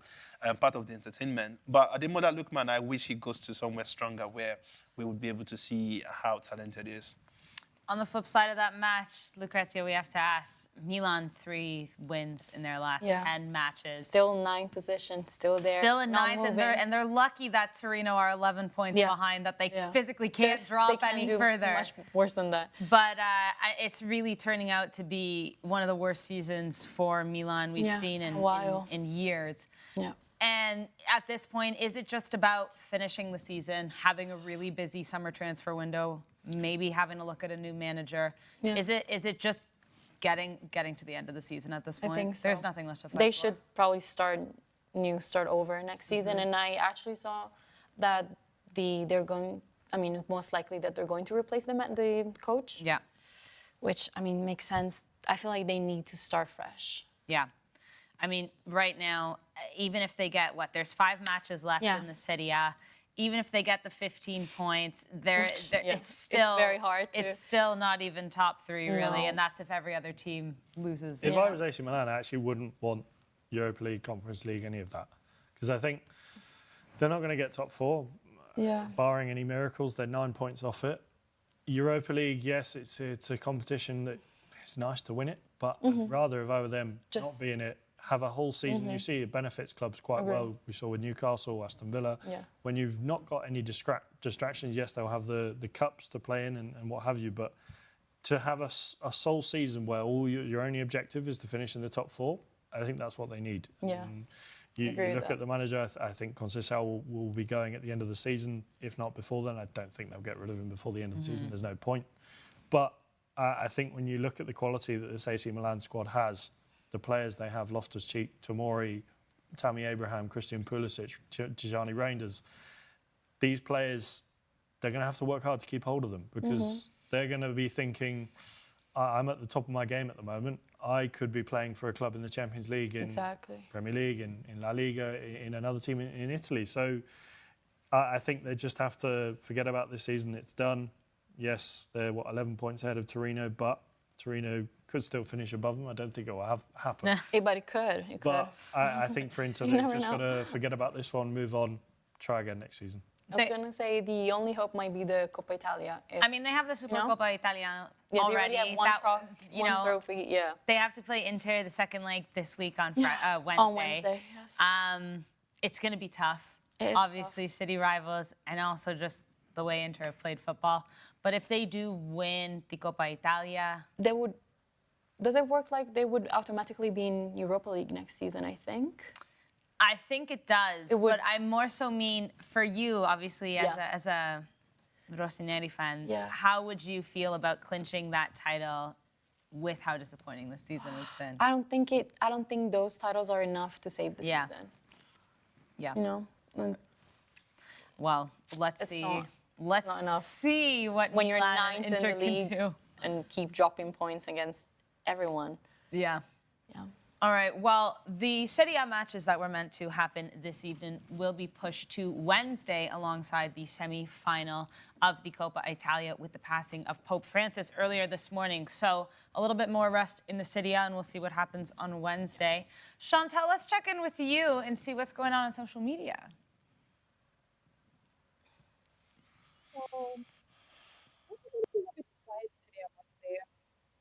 I'm not very happy about that. But Roddy Rich on Facebook says that there's no space for... Sorry, am I the only one that can hear stuff? Like, or is he just my ears? No, we can't hear Shantelle very well. All right, okay. I think we are having a technical problem maybe. And that's okay. So let's jump into while we wait. Team of the week? Go on then. Let's have a bit of fun. Come on. I missed this section last week. Oh, you did? Okay. Well, best. Let's start with the best. Let's start on a high note and just plumb it down afterwards. Okay. So my best team of the week, and actually Clinton might like this one because there's someone that we made a shout for last week and they got in it this week. So if we can pull that up, that would be great. You didn't put Clinton in the team, did you? No, that's my worst. Oh. Wait, don't. But spoil it. the week I was the best player in the whole of Madrid. You guys didn't put me. I said we could have put you in. I said yes, You're on the I bench, did. super I sub. did. But you're injured, so you can't get in the team. What do you mean? You did a double You said backflip. now you're and injured. Yeah, but backflip was at the end of it. So No, but you're still injured. You can't. I'm not injured, man. Remember, I'm this coming Friday, I'm going to be making history again. Okay. All right. Well, I mean, it doesn't seem like they want to show you guys my team of the week, so I'm just going to have to tell you. Oh, man. I know. We need to see it, man. Well, No, we I need to know, see but it. I've been calling on. I don't know what's going on back there, but we have Henderson, who's going to be our keeper. Crystal Palace go down a man, 4 massive saves, saved Crystal Palace maybe against a Bournemouth, who were up. Like Bournemouth should have won this match, and I think he absolutely saved Crystal Palace in this one. That one ended 0-0, but I mean, if you're down 10 men, you take that. Point, especially after their thrashing in the week against Newcastle. Hey, there we go. All right, so Clinton, not last week, but this week he's going to get it. Nico O'Reilly does the song and dance again for Manchester City. And That guy is special. You guys don't understand. I heard you last week. Yeah. I saw mean, him this weekend again. Absolutely good. And I'm we're going to happy. give him his flowers this week on paper this time. Scott McKenna, Las Palmas, did brilliantly to not allow anything going against Atleti. So we're going to give him some love, as well as Rahmani for Napoli, holding down no goals. And it's home for Bologna again. All 3 defenders playing a massive part in their clean sheets over the weekend. Now, of course, we have Fede Valverde saving the day for Real Madrid, and that strike was nothing less than beautiful. Ederson and his header that you guys saw earlier, saving the day for Atalanta. And, you know, a little bit of a flying header. I think in Spanish they call that a paloma. So, I mean, in Chile anyways. Sorry, I don't know about here. I don't think they would say it here, but in South America, you guys know what I'm talking about.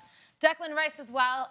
And listen, Arsenal had a massive win over Ipswich. I think Declan Rice played a big part in that. This has nothing to do with what happened midweek, but I think just Declan Rice deserves a shout. So I'm happy to give that Arsenal win. Brian Mbeumo. Wow, what a game he had. Brentford, Brighton, also that was a really crazy game. 4-2 to Brentford, 2 goals from Brian Mbeumo, saving the day here. So we're going to give him some love. Borja Iglesias scoring a hat-trick against Barcelona. It was difficult for the striker, but I think if you're scoring a hat-trick against Barcelona right now, like, who else am I going to give it to? I have a couple of honorable mentions I'll get to in a moment. And Rafinha, 2 goals and an assist, saved the day for Barcelona. Hansi Flick instilled the demon in him. And I've gone for Unai Emery as my manager because I thought from what happened midweek to the way they played against, Newcastle, I really think he... Also, did you see him hit the gritty?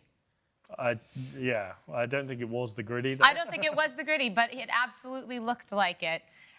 Some honorable mentions I had here was Ollie Watkins or Orsolini for Bologna as well, scoring the game-winning goal. Marmol... Gyökeres got another hat-trick. Got another hat-trick. I mean, listen, he just deserves a spot in here. Anyone want to say anything about the best? To be honest, Rafinha, I don't know why Rafinha is there, but I know he's got 2 goals on an assist or whatever. But just that one behavior that I had during that game, I think that I hate when players do this. Honestly, this is just very low of him. He shouldn't be doing that one, and for that reason, I think we should strike him off. That like who does that, man? This is so lame. This is so childish. This is and he's not beginning to get on my nerves. I love him as a player. I love what he does for the team. I love his persistence. I love how, but. That's why. That's why. Because the ref had blown the whistle. The play had stopped. So what happened was, to give you guys some context, if you didn't watch the game, the ref had blown the whistle. The play had stopped. Iago Aspas continued, and the reffing in this match was very bad for both sides. The play had stopped. Iago Aspas then sends it through the legs of Rafinha and then continues to run down the wing after the play had stopped. Rafinha was having none of it and got a little aggressive in this one. I'm giving it to him because he scored 2 goals. He saved Barcelona. He had an assist. He's now tied with Neymar for Neymar's best season in terms of goal contributions. He's, 50 goals and assists? I mean, his numbers, you can talk about his attitude, and I have no issue doing that. If I had an opportunity to be on, let's say I was that player, right? I tell you guys, and I'm not even joking, this guy, I would punch his face straight up. Clinton, I don't expect anything less from you because you're kind of like Rafinha when you play on the pitch. No, you're the loud guy that runs your mouth. No. So, but listen, I'm not surprised. but listen. For me, right? What's going on there is, I see somebody who is like this is. I don't know how to explain it. Sarah, there's a difference between you getting upset, by maybe the fact that there's some kind of bad reffing or some players get. I mean, if we are going to speak against Vinicius so many times against that, what's the difference between Vinicius and this guy? In all honesty, like this is performing. No, it's not. No, but let's be sincere. Vinicius does like in yes, I understand that the win that Real Madrid had yesterday it wasn't the best kind of win, but Vinicius did. He's a star player, whether we like it or not. As a matter of fact, Vinicius is probably head-to-head on, or even more. Some people will say Vinicius is better than Rafinha. In all honesty, forget about what's happened this season. Yeah. Vinicius has done it season upon season. This guy has just picked up a form for like 1 or 2 seasons, and now all of a sudden we will say that he's a better player. But Clinton, I understand like what he did was wrong, that but it doesn't take away from his performance in the I'm game. I'm talking about attitude here. It's got nothing to do with performance. I'm talking about attitude, right? The reason I brought in Vinicius is the fact that Vinicius is a footballer. He's a star. Yeah, but when his attitude comes in, on this same show, everybody has heard me speak really angrily about Vinicius and the behavior. If I'm seeing it on a Rafinha, I will say exactly the same. But this is like a one-off. It's not a one-off. It's not. This is actually not a one-off. I've seen this like 3-4 times in the last, let's say, 1 month or 2. No, the only thing that you saw was the Brazil-Argentina game. That's what you saw. And that's fair. I'm not saying it's wrong. But listen. It doesn't take away the fact that he is. You can like, say whatever you want. I love him as a footballer. But when you bring this thinking behavior, my love for you start dropping. I don't like what he did there. You saw. It's not the fact that he was putting his hands on the player and the player's going down. It's the fact that he still continued. And I don't know what he was saying there, but it should tell you that something has gotten to him. If you say it's because the ref has blown a whistle and he didn't hear, how many billions of times the player stood on the pitch? Why is he getting you upset? And this is somebody that they are considering for Ballon d'Or next, right? No excuse. This is not what they should be seeing you getting involved in. Like sometimes the way he lashes out, it's almost like he has some kind of hot temper. And for the Rafinha level, he definitely does. I mean, I think the South American. We see how these guys are. But I will say, Hansi Flick came out and said at halftime, I spoke to him and said, "You're a leader on the pitch. You need to perform." And guess what? He did. And that's the difference between him and Vinny, because he's performing this season. And I'm going to be really honest about it, because what he did, he changed this game. And that's why I put him in. You can absolutely critique his attitude, but he saved the game for Barcelona. And Hansi Flick praised him for it. So I'm going to put him in. You guys, his attitude, I'm going to keep that completely separate and take that up. Absolutely. But can I make one more honourable mention? Yeah. Pedro Neto. Pedro Neto, that goal for Chelsea, I was going to speak about it at some point, but that goal for Chelsea, I think we need to spend at least 5 minutes. I don't think he gets in the team, but he's an honourable mention. Oh, no, of course. He doesn't get it, but honourable mention. And that goal, that instinct, the way, listen, that has to be spoken about. Yeah. It was amazing. That was brilliant. And one to watch for Chelsea fans out there, Tyreek George coming on. Oh, yes, definitely 100%. I agree with that one as well. He's been showing it in the Conference League. Yes. I think we're the slowly... Saka mini. He gives me the vibe of O'Reilly in Man City. Oh, yeah. Like those 2 young stars. Yeah. People to watch out for. Yeah. I feel like they should change his name, though. Tyreek George? Yeah. Why? To what? Change it to Saka Mini Max or Mini Pro Max. Saka Mini. All right, well, from the best to the worst. Let's move. And this one was a bit tricky, but I've gone for several players who are not bad footballers at all. In fact, none of these are bad footballers, but some that we expect a lot more from every week, and they failed on this side. And once we pull that up, we can get into it. But there's no shock with my keeper. From one Manchester United keeper to another. Let's just go back and forth here. And guys, you can't even tell me I'm wrong. Yeah. It was poor, and I'm tired too. I don't want to do it. What do you? The performances. To the end of the season. The performances, and unfortunately, also we're basing this on the weekend, not midweek football. So unfortunately, Andre Onana, you will be in there. But to be honest, though, yes, it was one goal that went in and we lost the game. But let's be sincere, that game, that game against Lyon. Yes, but it's not based on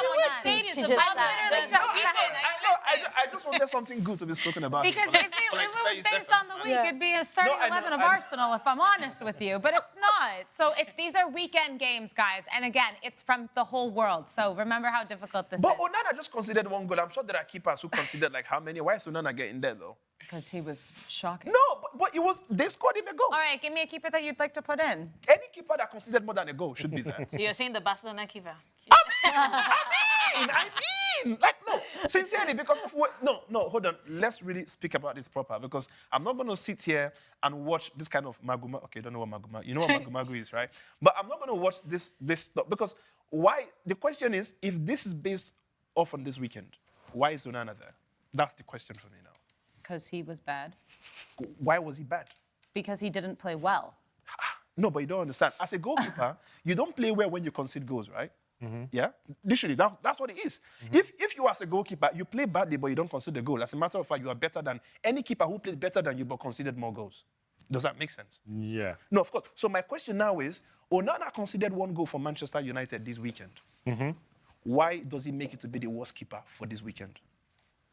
Sometimes it might be all-round general play. It's not about that. It's also how he conceded 1 goal. Yeah. Manchester It United can also be lost the manner game in by a which goal. He didn't punch anybody like Rafinha. He didn't strangle anybody. You know, it could be the manner in which he conceded the goal. It could also be like his ball distribution. It could also be like there's so many factors. Do you understand? And I don't silly understand. mistakes here and there. I don't understand. It's not. Trust It's me. not just a keeper can concede 4 goals and Yes. make wonderful saves.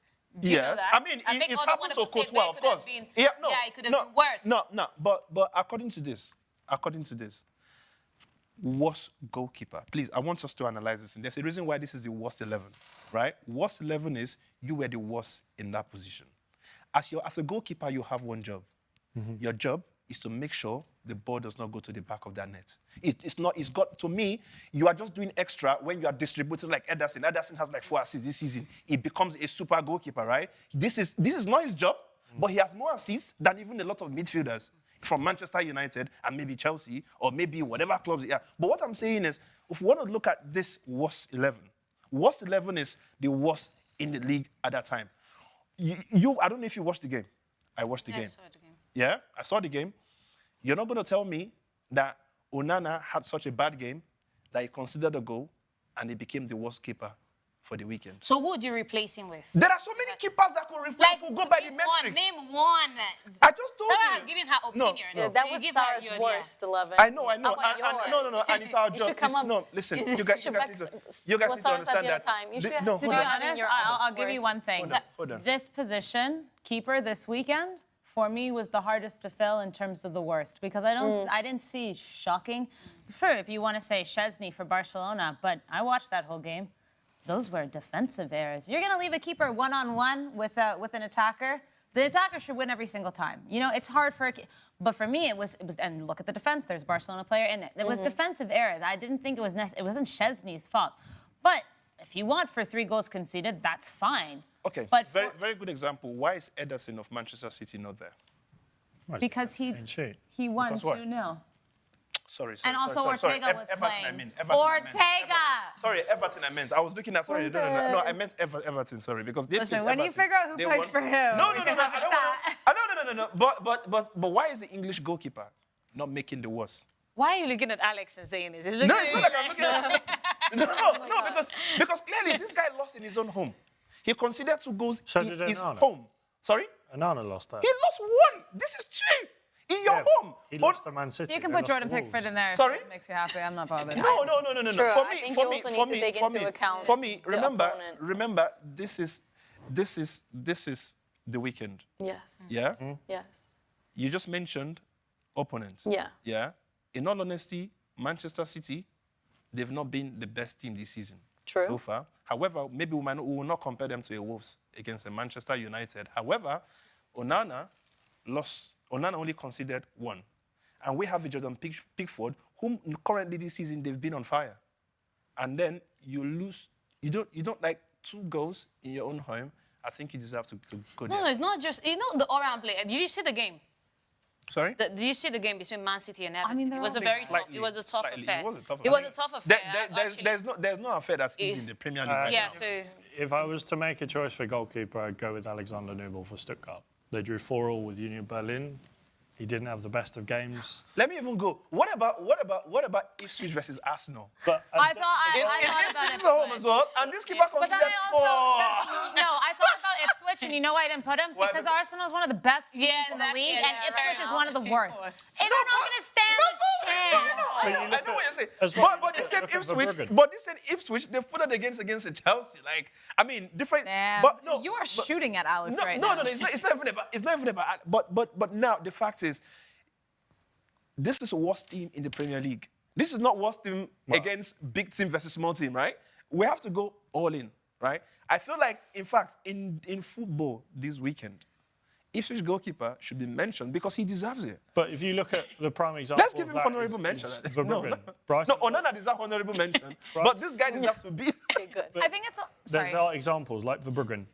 Brighton lost 4-2 to Brentford. But if you look at the goals that Brentford scored, I don't think Verbruggen did anything horribly wrong. It was more just good goals or defensive, poor marking, defensive errors. Sometimes when a goalkeeper concedes 4, there is nothing he can do about 4 of those. Do you know some of the goals we accuse Onana sometimes, right? And this is not me trying to say of course, Onana is I feel like he's a temperamental goalkeeper. Sometimes he's showing you some kind of class. And sometimes there are some goals that go in and you're like, hang on, this guy saved something crazy like, a couple of minutes ago. How come you're letting this one go in? But I'm not saying he's the best.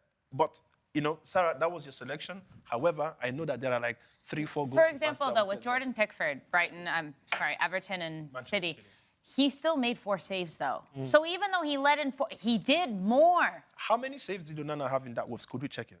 I think he had like. No, listen. Let's not talk down on Onana. I know. No, Onana I'm is not. bad, It's not though. But I just also feel like think we are looking saves at matter. we are looking at the media. We're looking at how bad they've want the said. good I'm news? not looking at the media. Huh? Do you want the good news or the bad Give news? me the good news and don't say the bad news. Okay. There is no good news. He made 1 save. Whatever. So that's also why. That's it. No, But then again, that's when you look at the result, it tells you why. This is a game that ended 1-0. Guys, Right? we have to move along. We have to, Okay, no, we have to keep going because I. Sorry. I just remember we didn't. Should we move before- on to the We've next literally been on a Passionate about goalkeeper for this. 10 minutes. All right, let's quickly go Very through the passionate defense. about it. No surprise here. We have Gerard Martin, who is absolutely shocking for Barcelona. And I said this earlier, if you can't tell how much Barcelona missed Balde, that's your reason why. Jimenez did nothing to help Atleti in this match against Las Palmas. And there's your Ipswich shout, O'Shea. No Leaf Davis for getting sent off? Honorable mention. Honorable mention. And Tapsoba, Bayer Leverkusen with their 1-1 draw. Not a great performance by him. Then you have your man, KlintonCod, picking up a red card and Getafe losing to Espanyol.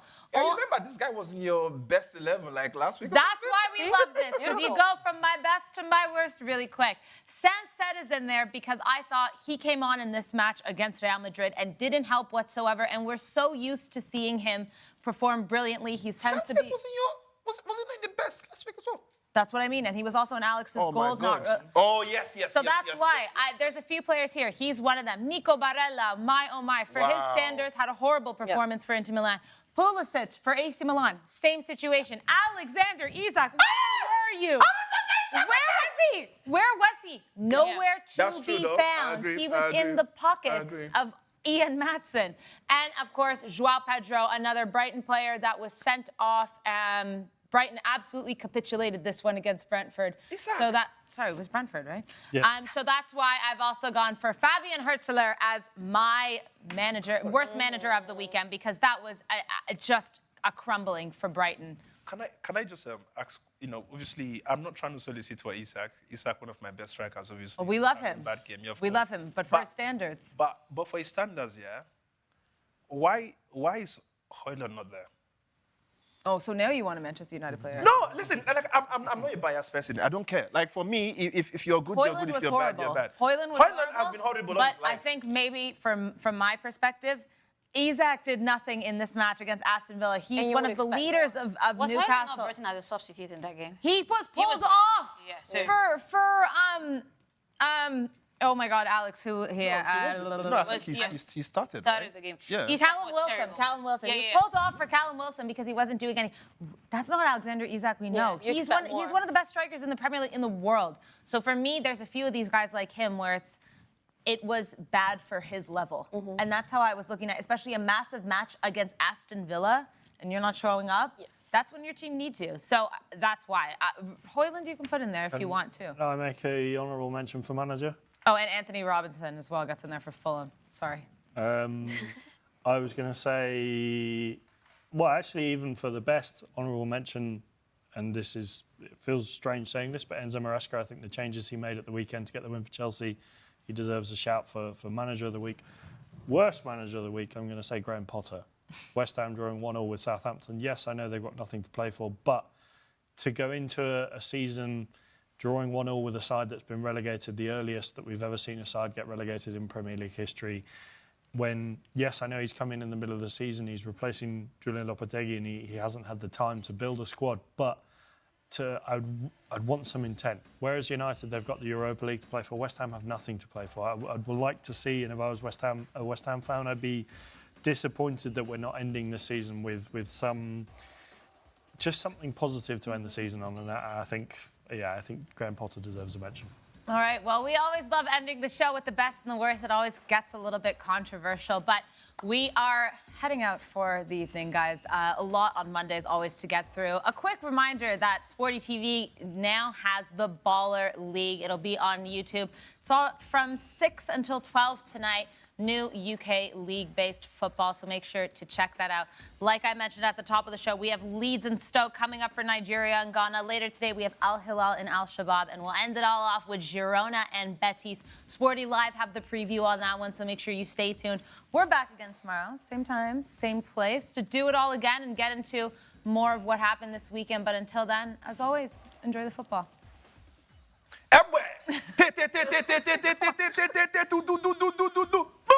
Let's go.